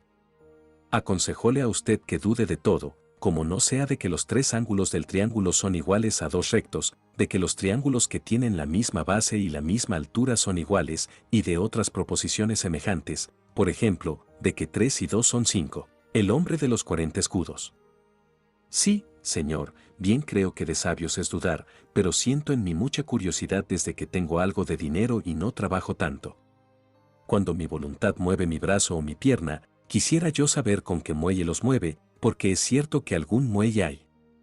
Algunas veces me sorprende el poder alzar y bajar los ojos y no poder alzar las orejas. Yo pienso, y desearía saber, lo que hay aquí, tocar con la mano mi pensamiento. Querría saber si pienso por mí mismo, si Dios me da las ideas, cómo vino mi alma a mi cuerpo cuando tenía 6 semanas o cuando tenía un día, cómo se halla esa alma aposentada en mi cerebro. Me devano los sesos imaginando cómo influye un cuerpo sobre otro, no menos me maravillan mis sensaciones y encuentro en ellas un algo divino, sobre todo en el goce. Algunas veces hago infinitos esfuerzos para entender cómo podría ser un nuevo sentido, y jamás lo he conseguido. Los geómetras saben perfectamente todas estas cosas. Hágame usted el favor de informarme sobre ellas. El geómetra. Si te gusta el audiolibro, suscríbete para que no te pierdas nuestras próximas obras maestras. Este audiolibro fue descargado de Audiolibros YouTube. Tan ignorantes de ellas somos como usted. Acuda a los teólogos de la Sorbona. 8. El hombre de los 40 escudos. Tiene un hijo y discurre acerca de los frailes. Cuando se vio padre de un niño, el hombre de los 40 escudos creyó que eso tenía alguna importancia para la nación y se propuso dar 10 vasallos por lo menos al rey. El hombre sabía tejer canastos y su mujer era excelente costurera. Había nacido ésta en un pueblecillo inmediato a una abadía que daba 50.000 escudos de renta. El hombre preguntó un día al geómetra por qué razón, siendo estos señores tan pocos, disfrutaban tantas rentas, es decir, se engullían tantas porciones de 50 escudos. ¿Son acaso más útiles que yo a la patria? No, querido vecino. ¿Contribuyen como yo al aumento de la población del reino? No, a lo menos manifiestamente. ¿Labran la tierra? ¿Defienden al Estado cuando hay guerra? No, pero ruegan a Dios por usted. Perfectamente, pues yo rogaré a Dios por ellos, y en paz. ¿Cuántos individuos útiles de uno y otro sexo cree usted que hay en los conventos? El siglo pasado, había cerca de 90.000, pues a razón de 40 escudos cada uno, no deben tener más de 4.500.000 escudos. ¿Y cuánto tienen? Cosa de 200 millones, contando las misas y los ingresos de los frailes mendicantes que reciben verdaderamente una contribución enorme del pueblo. Un fraile de cierto convento de París ha declarado públicamente que sacaba de limosna 1.000 onzas de oro todos los años, 200 millones de escudos, repartidos entre 90.000 frailes y monjas dan 2.222 escudos. Fuerte suma es y más para una colectividad en la que los gastos se simplifican, porque gastan mucho menos 10 personas que viven juntas que si mantuvieran cada una mesa y casa aparte. Entonces los ex jesuitas, a quienes se les pasa una pensión de 1.600 reales, ¿han salido perdiendo? Creo que no, porque casi todos se han retirado a casa de parientes que los ayudan, muchos cobran por decir misa, cosa que no hacían antes, otros son preceptores, a otros los mantienen las beatas, todos se las arreglan bien. En fin, pocos habrá a estas horas que después de haber disfrutado del mundo y la libertad, quisieran volver a sus antiguas cadenas. Digan lo que quieran, la vida monástica nada tiene de envidiable, y como afirma el dicho popular, los frailes son hombres que se reúnen sin conocerse, viven sin quererse y mueren sin llorarse. ¿Cree usted que se les haría un favor desfrailándolos a todos? Mucho ganarían, sin duda, y todavía más el Estado. Se restituirían a la patria ciudadanos y ciudadanas que han hecho el temerario sacrificio de su libertad en edad en que no permiten las leyes que disponga uno de un peculio propio. Se sacarían estos cadáveres de la sepultura como en una verdadera resurrección. Los conventos se convertirían en hospitales, escuelas públicas o fábricas, crecería la población y el cultivo de las artes. Cuando menos disminuiría el número de esas víctimas voluntarias y tendría la patria más servidores útiles y menos desventurados. Tal es la opinión de las personas cultas y el deseo unánime del pueblo, desde que las gentes son más instruidas. Prueba evidente de la necesidad de esta reforma es el ejemplo de Inglaterra y de muchas otras naciones. ¿Qué haría hoy la Gran Bretaña con 40.000 frailes en vez de 40.000 marinos? Cuanto más se desarrollan las artes, más se necesitan hombres laboriosos. Es seguro que existen enterrados en los claustros muchos hombres de talento que pierde el país. Para que un reino prospere, necesita tener el menor número posible de eclesiásticos y el mayor número de artesanos. En vez de hacer lo que en su ignorancia hicieron nuestros padres, debemos procurar lo que ellos hubieran hecho si hubiesen vivido cuando nosotros y tenido nuestras luces. No es menester suprimir los frailes por el odio que se les profese, sino por lástima hacia ellos y por amor a la patria. Lo mismo pienso yo. Sentiría tanto que fuese fraile un hijo mío, que si creyese que criaba hijos para el claustro no me acostaría nunca con mi mujer. Efectivamente, qué buen padre de familia no se lamenta de ver a su hijo o a su hija perdidos para la sociedad. Hay quien dice que de esa manera se evita el peligro, pero ¿no castigan al soldado que huye de la pelea? Todos somos soldados de la patria, todos nos debemos a la sociedad, y cuando la abandonamos, somos desertores. ¿Qué digo? Los frailes son parricidas que aniquilan a toda una posteridad. 90.000 eclesiásticos que berrean o ganguean en latín, podrían dar 2 vasallos uno con otro, al Estado, es decir, 180.000 hombres que perecen en germen. Al cabo de 100 años es la pérdida inmensa. Esta es una verdad indiscutible, pues ¿cómo ha podido subsistir el monaquismo? Porque desde Constantino fueron casi siempre absurdos y detestables los gobiernos, porque después de hacerse cristianos los caudillos de las naciones bárbaras para consolidar su poder ejercieron la más horrorosa tiranía, y las gentes se metían en tropel en los claustros, huyendo de la furia de estos bandidos, aceptaban una esclavitud por evitar otra más dura, porque al multiplicarse las órdenes religiosas, el Papa tenía más súbditos. En los estados católicos, porque el labriego prefiere que le llamen reverendo padre y echar bendiciones, a manejar el arado, ignorando que el arado es más digno que el hábito monacal, y porque cree que es más cómodo vivir a costa de los tontos que trabajan honradamente. Además, porque no advierte que la vida del claustro es miserable y colmada de pesares y aburrimiento. Vamos, Señor, no más frailes, por su dicha y por la nuestra.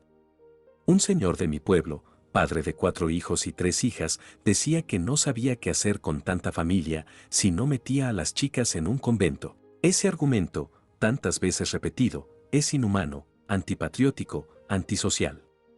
Aquel estado o situación del que pueda decirse que si lo adoptase todo el mundo se acabaría la humanidad, debe condenarse, y, quien lo adopte causa a la especie a que pertenece el mayor mal que puede hacerle. Es evidente que si todos los mancebos y todas las doncellas se recluyesen en los conventos, se acabaría el mundo. Luego, la frailería por su propia condición y naturaleza es enemiga de la humanidad. ¿Y no se puede decir otro tanto de los soldados? No, por cierto, porque si toma las armas a su turno cada ciudadano, como antiguamente hacían todas las repúblicas, y particularmente en la de Roma, el soldado resulta luego excelente labrador. El soldado, convertido en ciudadano, se casa y se afana por su mujer y por sus hijos. Ojalá hubiesen sido militares todos los labriegos. Pero un fraile, en cuanto fraile, no es bueno sino para vivir a costa de sus compatriotas. Esto es evidente. Sin embargo, las doncellas, las hijas de los hidalgos pobres que no se pueden casar.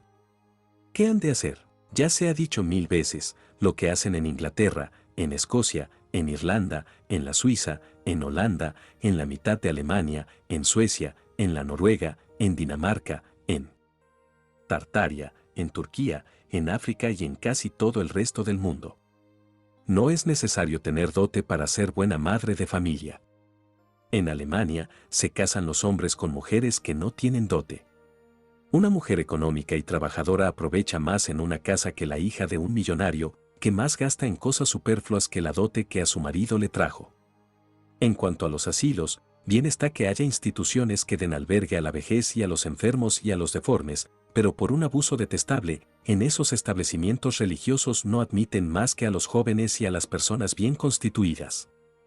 Lo primero que en los conventos hacen es poner en cueros a los novicios de ambos sexos, contra toda ley de decencia y examinarlos atentamente por detrás y por delante. Si se presenta para tomar el hábito una vieja jorobada, la despiden sin la menor consideración, a menos que pague una cuantiosa dote. ¿Qué digo? Toda monja ha de pagar su dote si no quiere ser la criada del convento. Nunca hubo más intolerable abuso. Eso es muy cierto. Yo le aseguro que jamás serán mis hijas religiosas y que aprenderán a hilar, a coser, a hacer punto, a bordar, en una palabra, a ser útiles. Dígame, ¿cómo podrá sostener un amigo mío, sin duda por llevar la contraria a todo el mundo, que los frailes son utilísimos para el Estado sin admitir otra razón que la de que sus conventos están muy limpios y bien conservados, más que las casas señoriales y perfectamente cultivados sus huertos? ¿Quién es ese amigo de usted que sostiene afirmación tan peregrina? El amigo de los hombres, o por mejor decir, de los frailes. Pues se burla, sin duda. Porque no puede ignorar que 10 familias que poseen cada una 2000 escudos de renta en tierras, son 100 veces y 1000 veces más útiles que un monasterio que disfruta de 20.000 escudos, además de poseer su tesoro secreto.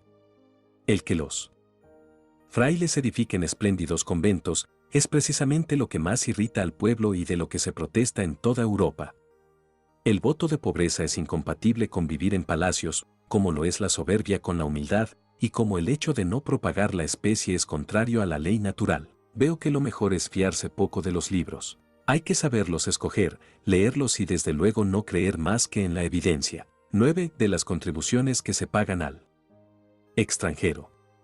Un mes hace, dice el geómetra, que me vino a ver el hombre de los 40 escudos, entró reventando de risa y de tan buena gana reía, que sin saber por qué me eché yo también a reír, que así de imitador ha nacido el hombre y tanto nos domina el instinto y tan contagiosos son los grandes movimientos del ánimo. Ríen con el que ríe los humanos. Con el que llora, lloran. Cuando se hubo reído muy a su sabor, me dijo que acababa de dar con un hombre que se decía protonotario de la Santa Sede y que enviaba el tal una gran cantidad de dinero a un italiano que residía a 600 leguas de París, en nombre de un francés a quien había concedido el rey un pequeño feudo, y que nunca podría disfrutar, el tal francés, de su propiedad si no le daba al italiano el primer año de renta. Es muy cierto, le dije, pero no es cosa de risa. En derechos de esta especie, paga Francia más de 1,5 millones de escudos al año, y en los 2 siglos y medio de que data esa costumbre, hemos entregado a Italia más de 36,50,000 de escudos. ¡Dios de mi alma!, exclamó. ¿Cuántas veces 40 escudos? ¿De modo que ese italiano nos sojuzgó hace 2 siglos y medio y nos impuso ese tributo? Exacto, le respondí. Y antes nos imponía otros más gravosos, porque el de ahora es una friolera en comparación de lo que por espacio de muchos siglos acaba de nuestra pobre nación y de las otras pobres naciones de Europa. Contéle entonces de qué modo se habían establecido estas santas usurpaciones, y como sabe algo de historia y tiene buen sentido, vio claro que habíamos sido galeotes y que todavía llevábamos arrastrando un trozo de nuestra cadena. Habló con energía y largamente contra estos abusos. Pero qué respeto profesaba a la religión. Qué reverencia a los obispos. Cómo deseaba que tuviesen muchos miles de escudos para gastarlos en sus diócesis en obras de caridad. También quería que todos los curas de pueblo ganasen 40 escudos, para que pudiesen vivir con holgura. Es lamentable, afirmaba, que un cura se vea obligado a pleitear con un feligrés suyo por medio selemín de trigo y que no le pague lo suficiente el Estado, siempre están litigando con los municipios. Estas contiendas eternas, por imaginarios derechos y por los diezmos, quebrantan el respeto que se les debe. El infeliz labrador que ya ha pagado al rey el diezmo, las primicias y el rescate de alojamiento de tropa, sin que le eximan de alojar tropa, etcétera, etcétera, este desventurado, digo, que ve que el cura viene después a llevarse el diezmo de lo que le queda, ya no le mira como a su pastor, sino como a un carnicero que le acaba de desollar el poco pellejo que le resta. Si la cosecha de 10 selemines le ha costado el valor de 9 y el derecho divino le lleva lo que vale el otro selemín, ¿qué le queda para sí y para su familia? Llanto, hambre, desesperación y morir de fatiga y miseria. Si el Estado pagara bien al cura, consolaría al labrador y nadie miraría al cura como a un enemigo público. El buen hombre se emocionaba al decir estas cosas porque amaba a su patria y ansiaba verla bien gobernada. ¿Qué nación la francesa, si quisiera? Decía con frecuencia. Fuimos a ver a su hijo, a quien la madre estaba dando el pecho, un seno muy blanco y turgente. La criatura era preciosa. ¡Ah!, murmuró su padre. No vivirá más que 23 años, ni tendrá más capital que 40 escudos. X de las proporciones. El producto de los extremos es igual al producto de los medios, pero 2 costales de trigo robados no son, respecto al ladrón, como la pérdida de la vida de éste es al interés de la persona robada. El prior de, a quien 2 de los trabajadores de su huerto le habían robado 2 fanegas de trigo, acaba de hacer ahorcar a los 2 delincuentes. La ejecución le ha costado más de lo que valía toda su cosecha y desde entonces no haya ningún jornalero que quiera trabajar en el convento. Si hubieran mandado las leyes que los que roban el trigo de su amo labrasen el campo del robado toda su vida con un grillete al pie y una campanilla al cuello atada a una argolla, hubiera ganado mucho el tal prior. Sin duda, es preciso escarmentar al delincuente, pero más que la horca, le intimidan el trabajo forzado y la vergüenza duradera. Hace algunos meses, un malhechor fue condenado en Londres a trabajar en América, con los negros, en los ingenios de azúcar. En Inglaterra, como en otros muchos países, tienen derecho los delincuentes a presentar un memorial al rey, pidiendo el perdón absoluto o la conmutación de la pena. Este presentó un memorial para que le ahorcasen, diciendo que aborrecía el trabajo y que prefería que le ahorcasen en un minuto a que le obligaran a cortar caña toda su vida.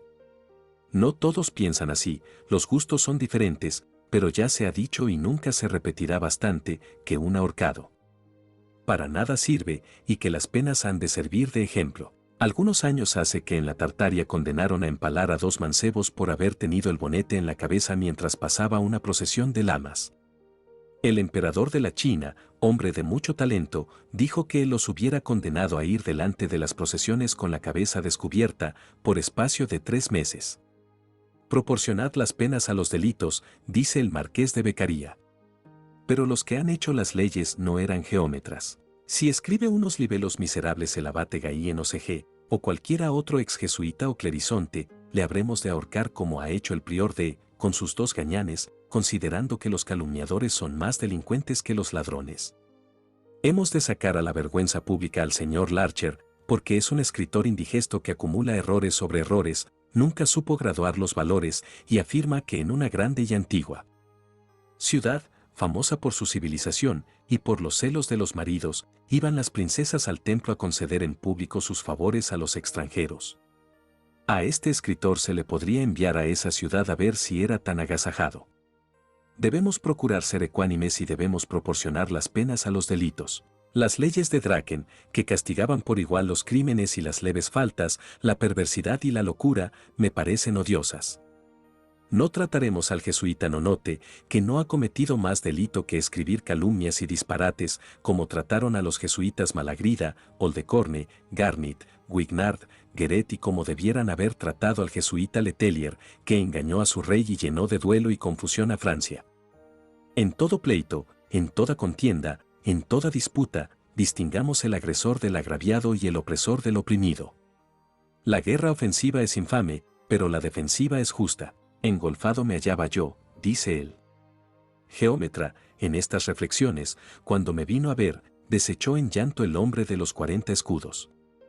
Pregúntele muy alterado si se había muerto su hijo, que debía vivir 23 años. No, me dijo, mi hijo está bien, lo mismo que mi mujer, pero me llamaron a declarar contra un molinero al que han impuesto la prueba del tormento y que es inocente, le he visto desmayarse en las horribles torturas, he oído crujir sus huesos y todavía perduran en mi oído sus aullidos y sus gritos. No lo puedo olvidar, lloro de lástima y tiemblo de horror. Yo, que soy de un natural muy compasivo, no pude menos de echarme también a llorar y de estremecerme. Representóseme entonces a la memoria la espantosa aventura de los Calas, una virtuosa madre encarcelada, sus hijas fugitivas y poseídas de la mayor desesperación, saqueada la casa, un honorable padre de familia enloquecido por la tortura, agonizando en una rueda y expirando en una hoguera, su hijo cargado de cadenas, llevado a rastras ante los jueces, y uno de estos diciéndole, hemos destrozado a tu padre y a ti también te destrozaremos.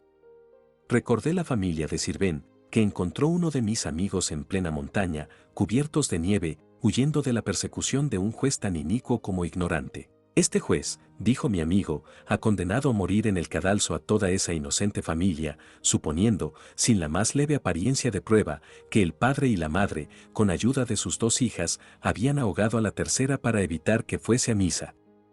La conducta de semejante juez me mostraba hasta dónde pueden llegar la estupidez, la injusticia y el salvajismo humanos. El hombre de los 40 escudos y yo nos dolíamos de tales crímenes. Llevaba yo en el bolsillo el discurso de un fiscal del Delfinado, que en parte trataba de esta clase de asuntos. Lo saqué del bolsillo y leí los siguientes párrafos. Los gobiernos deben estar formados por hombres que por hacer felices a los pueblos y a los individuos acepten como premio la ingratitud y que por querer proporcionar el sosiego a sus gobernados renuncien al suyo propio. Han de colocarse entre la providencia y los humanos para llevar a estos una aventura que aquella parece negarles. Cuando un juez se encuentra solo en su gabinete, no se estremece de horror y lástima al pasar la vista por los legajos que le rodean, monumentos del crimen y de la inocencia. ¿No le parece que oye salir gemidos de estos escritos fatales que le recuerdan lo que fue de un ciudadano, un esposo, un padre, una familia? ¿Qué juez, si no es un desalmado, puede pasar por una cárcel sin ponerse pálido? Soy yo, se dice a sí mismo, quien encierra en este horrible lugar a mis semejantes, acaso a mi igual, a ciudadanos, a hombres, en fin. Yo los encadeno y los sepulto. Aquí. Muchos desesperados me maldecirán pidiendo al juez supremo mi castigo, a esa providencia que ha de juzgarnos a todos. Horroroso espectáculo el que tengo que contemplar. El reo no quiere confesar sus culpas. El juez, ya fatigado de inútiles requerimientos y acaso irritado por ello, recurre al suplicio. Aparecen cadenas y palancas, tes encendidas y todos los instrumentos que para atormentar fueron inventados. El verdugo acude a cumplir su oficio para arrancar por la violencia las declaraciones que voluntariamente no fueron hechas. Oh, tú, dulce filosofía, tú que solo con paciencia y reflexión indagas la verdad, concibes que en tu siglo se utilicen, para descubrirla, instrumentos semejantes. Es cierto que aprueban nuestras leyes tan incomprensibles métodos y que las costumbres los consagran. Tan viles son los suplicios de la justicia como los crímenes del delincuente, y no son menos crueles que los actos de sus pasiones los de su sentencia. ¿Cuál es el motivo de esta situación? El desequilibrio entre nuestras viejas supersticiones y nuestro moderno sentido moral, la escasa confianza en las ideas y el mucho apego a la rutina. En realidad, preferimos no detenernos a reflexionar sobre las cosas, y más si ello perturba nuestra tranquilidad y la comodidad de nuestras costumbres, que si no son buenas, son gratas. Somos cultos, pero poco humanos. Estos fragmentos, dictados por la bondad y la razón, fueron gran lenitivo para el ánimo de mi amigo.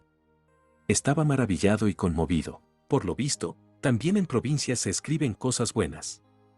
Decía absorto. Me había dicho que no había más que un París en el mundo. No hay más que un París, repliqué, donde se hagan óperas cómicas. Pero, ¿por qué no ha de haber en provincias personas honorables, magistrados íntegros? Antiguamente los oráculos de la justicia y los de la moral eran igualmente ridículos, el doctor Balonar era farsante en el foro y grotesco en el púlpito. El buen sentido recomienda que no se hable en público más que cuando se tiene algo útil y nuevo que decir. Pero, ¿y si no tenemos nada que decir?, preguntan los charlatanes. Entonces, guardad silencio, aconseja la razón. La garrulería palabrera es como las hogueras de la noche de San Juan, superfluas porque no hace frío. Lea Francia libros buenos. En realidad, leemos muy poco, y la mayor parte de los que se quieren instruir leen muy mal. Hay mucha gente entre la cual no faltan personas honradas y aún muchas que se tienen por sensatas que preguntan severamente para qué sirven los libros. Habría que decirles que con libros se gobierna. No otra cosa que libros son las ordenanzas civiles, los códigos y el evangelio. La lectura fortalece el alma cuanto la conversación la dispersa y el juego la enerva. Yo tengo muy poco dinero, me respondió el hombre de los 40 escudos. pero cuando lo consiga compraré muchos libros en casa de Marc Michel Rey, de Ámsterdam. 11. Del Gálico y las bubas. Vivía el hombre de los 40 escudos en un pueblo pequeño, donde desde hacía 150 años no habían entrado militares, por lo que las costumbres eran tan puras como el aire que respiraba. Nadie sabía que se podía envenenar el amor en sus fuentes mismas, corromperse en su germen las generaciones, negándose a sí propia la naturaleza, el afecto convertirse en odio y en suplicio el deleite. Pero entraron unas tropas en el pueblo y todo varió. 2 tenientes, el capellán del regimiento, un cabo y un recluta, que acababa de salir del seminario conciliar, bastaron para envenenar ese pueblo y otros 12 en menos de 3 meses. 2 primas del hombre de los 40 escudos se llenaron de costras de pies a cabeza. Se les cayeron sus luengos y rubios cabellos, se les enronqueció la voz, hincháronse sus ojos y apenas podían mover brazos y piernas, atenazados por el dolor. Los huesos comenzaban a ser roídos por una secreta carcoma, como los del árabe Job, aunque nunca adoleció Job de semejante achaque. El cirujano mayor del regimiento, hombre de consumada experiencia, se vio obligado a pedir a la corte que enviaran muchos médicos para curar a todas las mujeres del país, y como el ministro de la guerra era protector declarado del bello sexo, le envió una leva de practicantes que con una mano echaban a perder lo que con la otra curaban. Estaba entonces el hombre de los 40 escudos leyendo la historia filosófica de Cándido, del doctor Ralph, traducida del alemán, en la cual se prueba que todo ocurre para bien de todos y que el mundo en que vivimos es el mejor de los mundos posibles. Así pues, las bubas, la peste, la estrangurria, los lamparones y la Santa Inquisición son encantos del universo creado únicamente para el hombre, rey de los animales a imagen y semejanza de Dios. En la verídica historia de Cándido, leyó que debido a la enfermedad del doctor Pangloss había perdido un ojo y una oreja. ¡Ah! ¡Pobres primas mías!, clamaba el hombre de los 40 escudos. Se van a quedar tuertas y desorejadas. No, señor, le dijo el mayor consolándole. Los alemanes son otra cosa. Nosotros sabemos curar y curaremos a esas muchachas pronto, sin grandes molestias y para siempre. Efectivamente, sus 2 lindas primas no sintieron más molestias que la cabeza hinchada como una tinaja durante 6 semanas, escupir la mitad de los dientes y muelas con un palmo de lengua fuera y morirse tísicas al cabo de 6 meses. Mientras se trataba de curar a las muchachas, tuvieron el cirujano y el primo la conversación siguiente. El hombre de los 40 escudos. ¿Es posible, señor, que la naturaleza rodee de tales tormentos un placer tan necesario, de tantos duelos tan suaves glorias, y que sea cosa más peligrosa hacer un chiquillo que matar a un hombre? Es cierto, a lo menos, para nuestro consuelo, que disminuye algo esta plaga en la tierra y cada día es menos peligrosa. El cirujano mayor. Todo lo contrario. Cada día cunde más en toda la Europa cristiana y ya se extiende hasta Siberia. Más de 50 personas he conocido que de ella han muerto, entre otras un bizarro general y un sagaz hombre de Estado.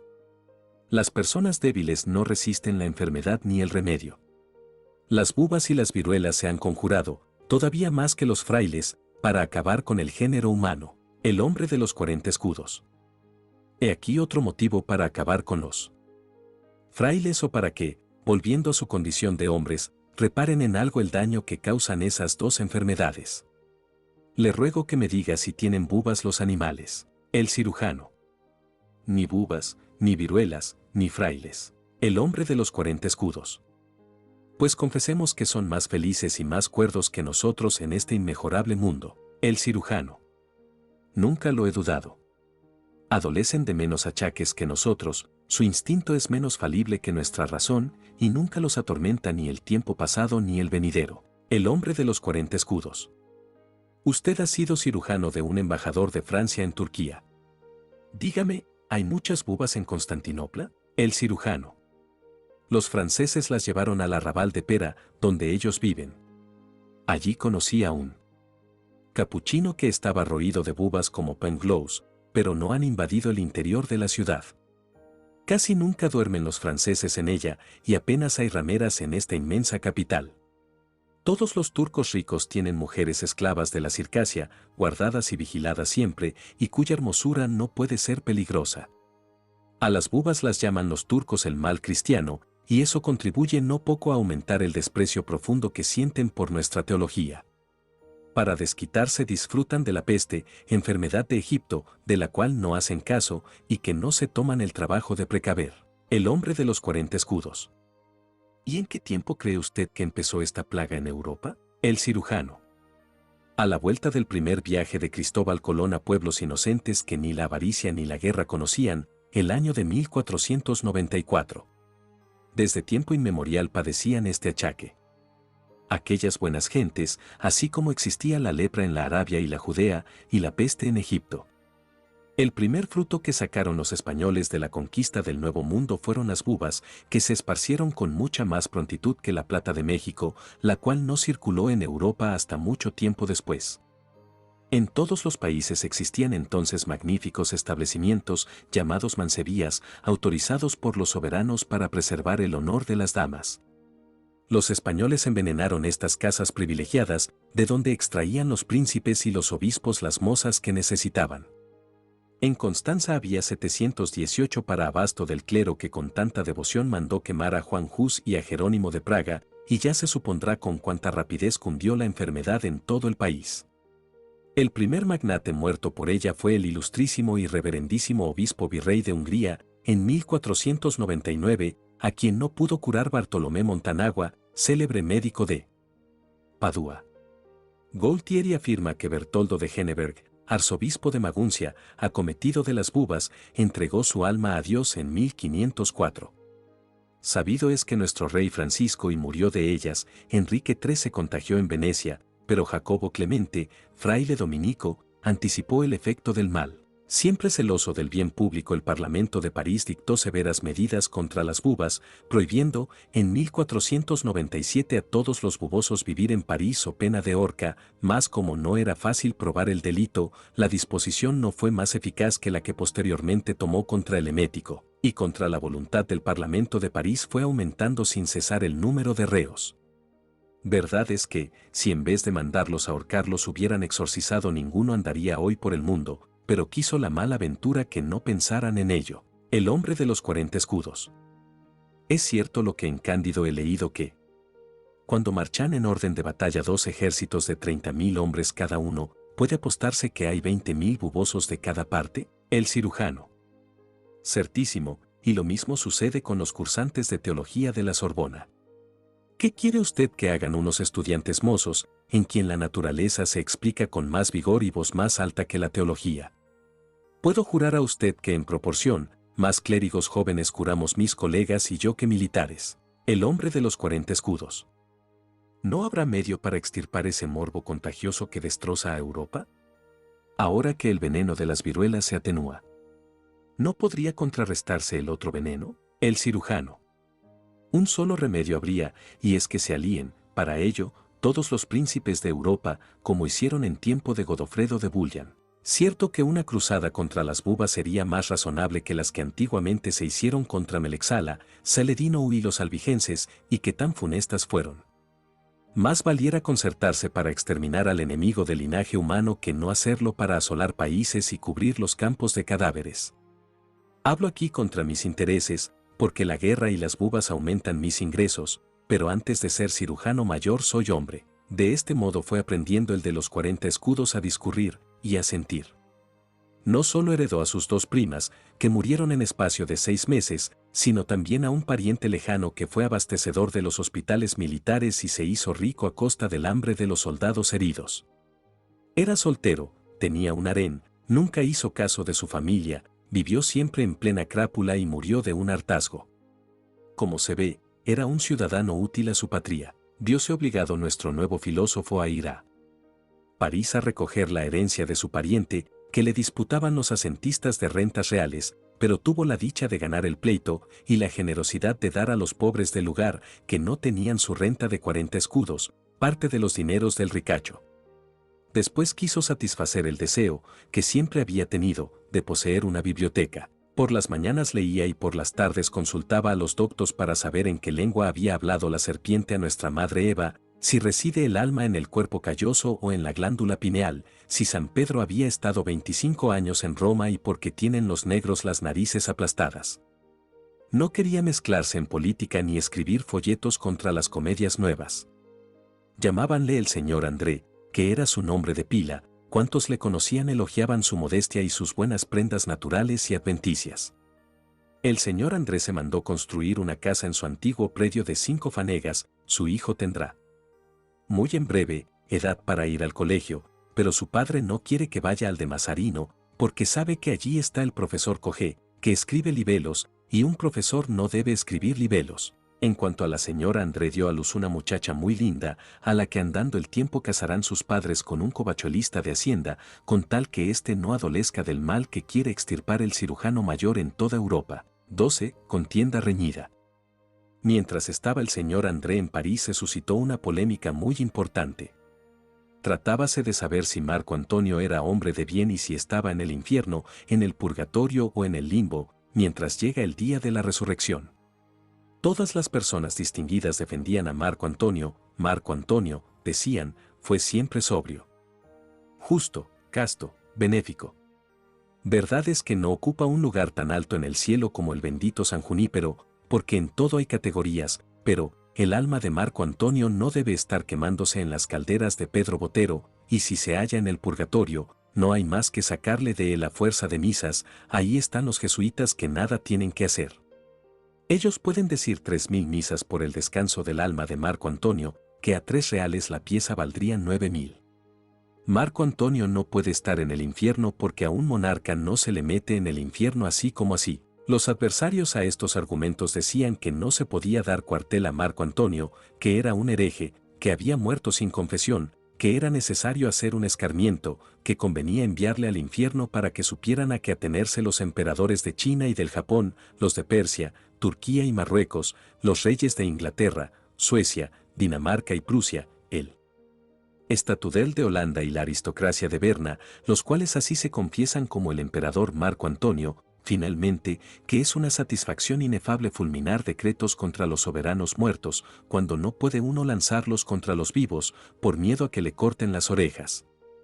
Tan seria llegó a ser la polémica, como antiguamente la de las monjas de Santa Úrsula con las del convento de la Anunciación, acerca de quién de las dos órdenes llevaría más tiempo, entre las nalgas, huevos pasados por agua sin cascarlos.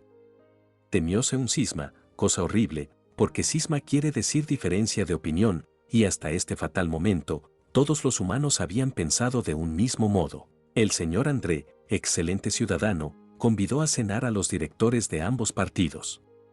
Era un hombre jovial, alegre sin bullicio, y de corazón en la mano, sin afectar nunca aquella especie de ingenio que no deja lucir el de los demás. Sabía hacerse simpático y conciliar en él la autoridad y la confianza. Era un hombre que hubiese logrado que cenaran en paz un genovés y un corso, un muflí y un arzobispo.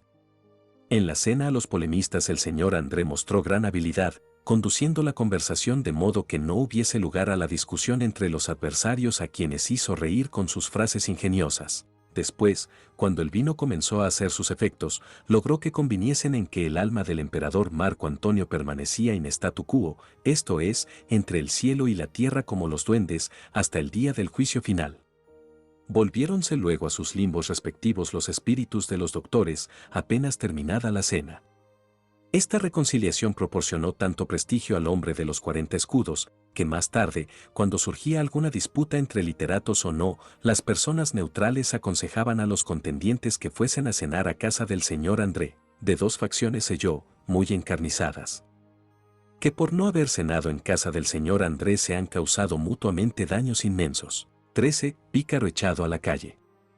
La reputación de que gozaba el señor André, de reconciliar a los enemigos dándoles bien de cenar, le trajo cierto día una visita muy extraña. Un hombre vestido de negro, de muy mal aspecto, encorvado de espaldas, la cabeza torcida hacia el hombro izquierdo, los ojos aviesos y las manos sucias, fue a suplicarle que le convidase a cenar en unión de sus enemigos. ¿Pero quiénes son sus enemigos, y quién es usted?, le preguntó el señor André. ¡Ay!, respondió. Confieso a usted, señor, que se me tiene por uno de esos bellacos que escriben libelos a cambio de un pedazo de pan, y van gritando por ahí, Dios, Dios, religión, religión, con lo que suelen conseguir alguna prebendilla o beneficio. Simple. Me acusan de haber calumniado a muchos hombres de bien, sinceramente religiosos. Verdad es que en el fuego de la inspiración a los escritores se nos escapan palabras imprudentes, afirmaciones inexactas o apasionadas que luego califican los demás de injurias y cínicas mentiras. Los autores de mi cuerda solemos pasar por pícaros, y en tanto nos aplauden las viejas beatas, somos objeto del desprecio de cuantos hombres de bien saben leer. Mis enemigos son gentes que pertenecen a las principales academias de Europa, escritores ilustres y ciudadanos honestos. Ahora he publicado una obra titulada Antifilosofía. Está hecha con la más sana intención, pero nadie ha querido comprar mi libro, y aquellos a quienes se lo he regalado lo han tirado al fuego, diciéndome que no solamente era antifilosófico, sino antidecente y anticristiano. Perfectamente, le dijo el señor André, pues haga usted lo que esos a quienes ha regalado su obra, tírela al fuego y no se hable más de ello. Celebro su arrepentimiento, pero no le puedo invitar a cenar con personas inteligentes, quienes, por otra parte, nunca han leído ni leerán sus obras. ¿No podría usted, por lo menos, insistió el libelista, ponerme a bien con la familia del difunto presidente Montesquieu, cuya memoria agravié para glorificar al reverendo padre Raus? Como usted sabe, el padre Raus amargó los últimos instantes del moribundo y fue arrojado de la casa a puntapiés. Sí, lo recuerdo, respondió el señor André. Ya hace mucho tiempo que murió también el reverendo padre Raus, váyase a cenar con él. El señor André es hombre que no aguanta a esta clase de granujas tontos, de sobra sabía que lo que quería el visitante era que le presentase a escritores y filósofos conocidos para espiarlos, hacerles hablar y luego disparar sobre ellos injurias y calumnias. Así que prefirió echarlo de su casa, ni más ni menos que a Raus le habían arrojado de la del presidente Montesquieu. No era fácil engañar al señor André. Todo cuanto tenía de ingenuo y sencillo cuando era el hombre de los 40 escudos, lo tuvo después de avisado y despierto, que no en balde conocía ya el mundo. 14. La sana razón del señor André. ¿Cuánto se ha vigorizado la sana razón del señor André desde que tiene una biblioteca? Vive con los libros como con los hombres, elige entre ellos y nunca se deja alucinar por los nombres. ¿Qué satisfacción tan grande le produce saber y ampliar los horizontes del espíritu sin salir de su casa? Se felicita por haber nacido en el siglo en que empieza a adquirir todo su valor la razón humana. «¡Qué desgracia hubiera sido la mía!», exclamaba, «si hubiera nacido en el siglo del jesuita Garace, del jesuita Guignard, del doctor Boucher, del doctor Aubry, del doctor Guincestre, o en aquel en que condenaban a galeras a los que escribían contra las categorías de Aristóteles». La miseria había aflojado los muelles del ánimo del señor André, y la riqueza les restituyó su elasticidad. Muchos hay por el mundo como el señor André, a quienes una vuelta de la rueda de la fortuna bastó para transformarse en hombres de gran mérito. El señor André está al tanto de todos los asuntos políticos de Europa, pero especialmente se interesa por los progresos del entendimiento humano. Hace poco decía: «Me parece que la razón viaja a jornadas cortas, del norte al mediodía, con sus dos amigas íntimas, la experiencia y la tolerancia, y en compañía de la agricultura y el comercio». Se presentó en Italia, pero la ha repelido la congregación del Index, y no ha podido conseguir otra cosa que despachar allá algunos de sus agentes secretos, lo que no deja de ser útil. Dentro de pocos años el país de los Escipiones no será el de los Polichinelas con sayal. De cuando en cuando se suscitan contra ella enemigos encarnizados en Francia, pero tiene tantos amigos, que al fin llegará a ocupar la jefatura del gobierno en este país. Cuando llegó a Baviera y Austria se encontró con 2 o 3 sujetos de gran peluca que la miraron entontecidos con ojos de asombro. «Señora, aquí nunca hemos oído hablar de usted», la dijeron, «ni sabemos quién es». «Señores», les respondió, «con el tiempo ustedes me conocerán y sabrán amarme. En Berlín, en Moscú, en Copenhague, en Estocolmo, soy muy bien vista y hace muchos años que Locke, Gordon, Trenchard, Milord de Shaftesbury y otros me establecieron en Inglaterra. Yo soy la hija del tiempo y todo lo espero de mi padre. Cuando pasé por la raya de España y Portugal, di gracias a Dios al ver que no se encendían con tanta frecuencia las hogueras de la Inquisición. Y concebí lisonjeras esperanzas cuando vi echar de ambos reinos a los jesuitas. Si la razón entra de nuevo en Italia, comenzará seguramente por establecerse en Venecia y luego en el reino de Nápoles, pues que posee un secreto infalible para desprender los cordones de una corona que se halla enredada, sin saber cómo, en los de una tiara, y para impedir que los caballos se sometan a las mulas. La conversación del señor André me agrada mucho, y cuanto más le trato más le quiero. 15. Una buena cena en casa del señor André. Ayer cené en su casa, en compañía de un doctor de la Sorbona, del señor Pinto, judío célebre, del capellán de la Capilla Reformada, del embajador Bátavo, del secretario del señor príncipe de Galitzin, del rito griego, de un capitán suizo, calvinista, de dos filósofos y algunas señoras de mucho talento. Durante la cena, que fue larga, no se habló nada de religión, ni más ni menos que si ninguno de los comensales la tuviese. Tan corteses nos hemos hecho y tanto tememos incomodar a los que cenan con nosotros. No sucede así con el regente Cogé, ni con el ex jesuita Nonote, ni con el ex jesuita Patouillet, ni con el ex jesuita Rotaller, ni con todos los animales de esta ralea, que estos bellacos más villanías dicen en un par de hojas, que cosas instructivas y agradables puede decir en 4 horas la gente de trato más fino de París. Desde luego no se atreverían a decir a nadie cara a cara lo que tienen la vileza de imprimir. Al principio de la conversación se trató de un chiste de las cartas persas, en el cual, fundándose en la autoridad de varones muy graves, se afirma que no solamente va el mundo a peor, sino que se despuebla, con lo que a los reyes puede llegar a sucederles lo que al guardián del convento que se quedó sin prior por falta de frailes. El doctor de la Sorbona dijo que efectivamente el mundo marcha hacia su fin próximo. Y citó al padre Petau, quien, refiriéndose a los tiempos bíblicos, demostró que uno solo de los hijos de Noé o de Sem o de Jafet había procreado tantos hijos, que en el año 285 después del diluvio universal sus descendientes eran 623.612.358000. El señor André le preguntó por qué en tiempo de Felipe el Hermoso, esto es, cerca de 300 años después de Hugo Capeto, no había ya 62.30.000.000.000. ¿Por qué ha disminuido la fe?, contestó el doctor de la Sorbona. Se habló también de Tebas con sus 100 puertas y del 1.000.000 de soldados, con 20.000 carros de guerra, que salían por ellas. Yo creo, dijo el señor André, que antiguamente se escribía la historia con la misma pluma que nos ha dejado las sergas de Esplandián. Lo cierto es, dijo uno de los presentes, que Tebas, Memphis, Babilonia, Nínive, Troya, Seleucia, eran ciudades populosas que ya no existen.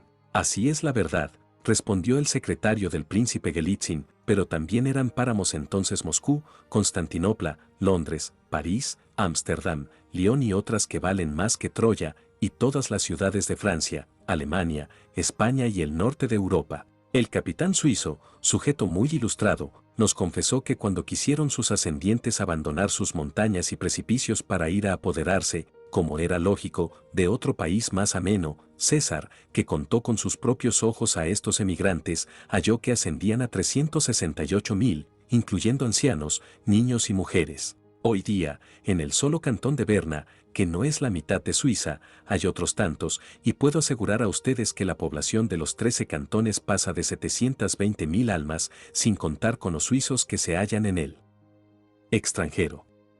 Luego, ilustres señores, hagan cálculos y establezcan sistemas y verán cuán fácil es caer en error con unos y con otros. Tratóse después la cuestión de si los vecinos de Roma en tiempo de los Césares eran más ricos que los de París en tiempo de Luis XV. A mí me toca responder a eso, dijo el señor André, que he sido mucho tiempo el hombre de los 40 escudos. Creo que los ciudadanos romanos eran más ricos. Estos ilustres salteadores de caminos habían saqueado los países más hermosos de África, Asia y Europa, y gozaban con ostentación del fruto de sus robos. No obstante, abundaban los mendigos en Roma. Seguramente entre aquellos vencedores del orbe, había algunos limitados a sus 40 escudos de renta como yo lo he estado. ¿Sabe usted?, intervino un doctor de la Academia de Inscripciones y Bellas Letras, que cada cena que daba lúculo en su salón de Apolo le costaba 157.489 reales de nuestra moneda, y que Ático, el célebre epicúreo Ático, no gastaba en cambio en su mesa más de 940 reales al mes. Sí, así es. También yo he leído en Floro eso que usted dice, pero sin duda Floro nunca cenó en casa de Ático, o los copistas han alterado ese texto como otros muchos. Nunca me convencerá Floro de que no gastaba en comer más de 1.000 reales al mes el amigo de César, Pompeyo, Cicerón y Antonio, quienes muchas veces cenaban en su casa. 16. Es así, cabalmente, como se escribe la historia. La cena de aquella noche en casa del señor André costó tanto como 30 de las de Ático, y las señoras dudaron mucho de que fuesen más divertidas las de Roma que las de París. Fue muy amena la conversación, aunque algo científica, y no se trató ni de las modas últimas, ni de las ridiculeces del prójimo, ni de los sucesos escandalosos más recientes, pero sí del tema del lujo.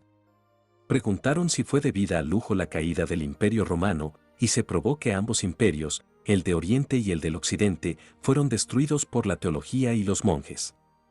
Efectivamente, cuando se apoderó Alarico de Roma, no encontró allí más que disputas teológicas, y cuando atacó Constantinopla Mehammed II, defendían los frailes con más energía la eternidad de la luz del Tabor, que en su ombligo veían, que la ciudad de los turcos.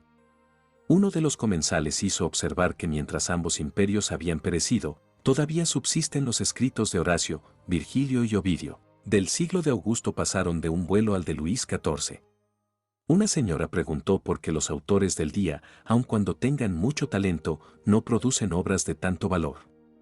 Respondió el señor André que era porque ya las habían producido los de siglos pasados. Esta idea audaz, pero exacta, dio que pensar a los circunstantes, quienes se burlaron luego cruelmente de un escocés que se ha metido a regulador del buen gusto y a crítico de Racine, sin saber una palabra de francés.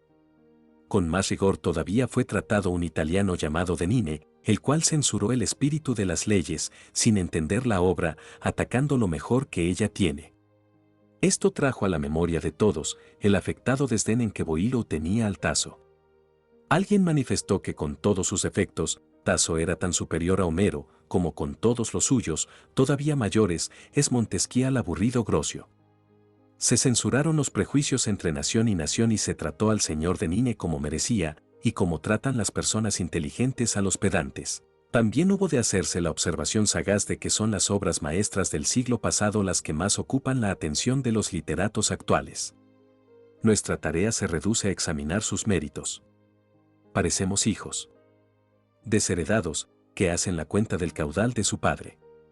En lo que todos coincidieron fue en admitir que la filosofía había adelantado mucho, pero que el estilo y el idioma se empobrecían. Norma es de todas las conversaciones saltar de un asunto a otro.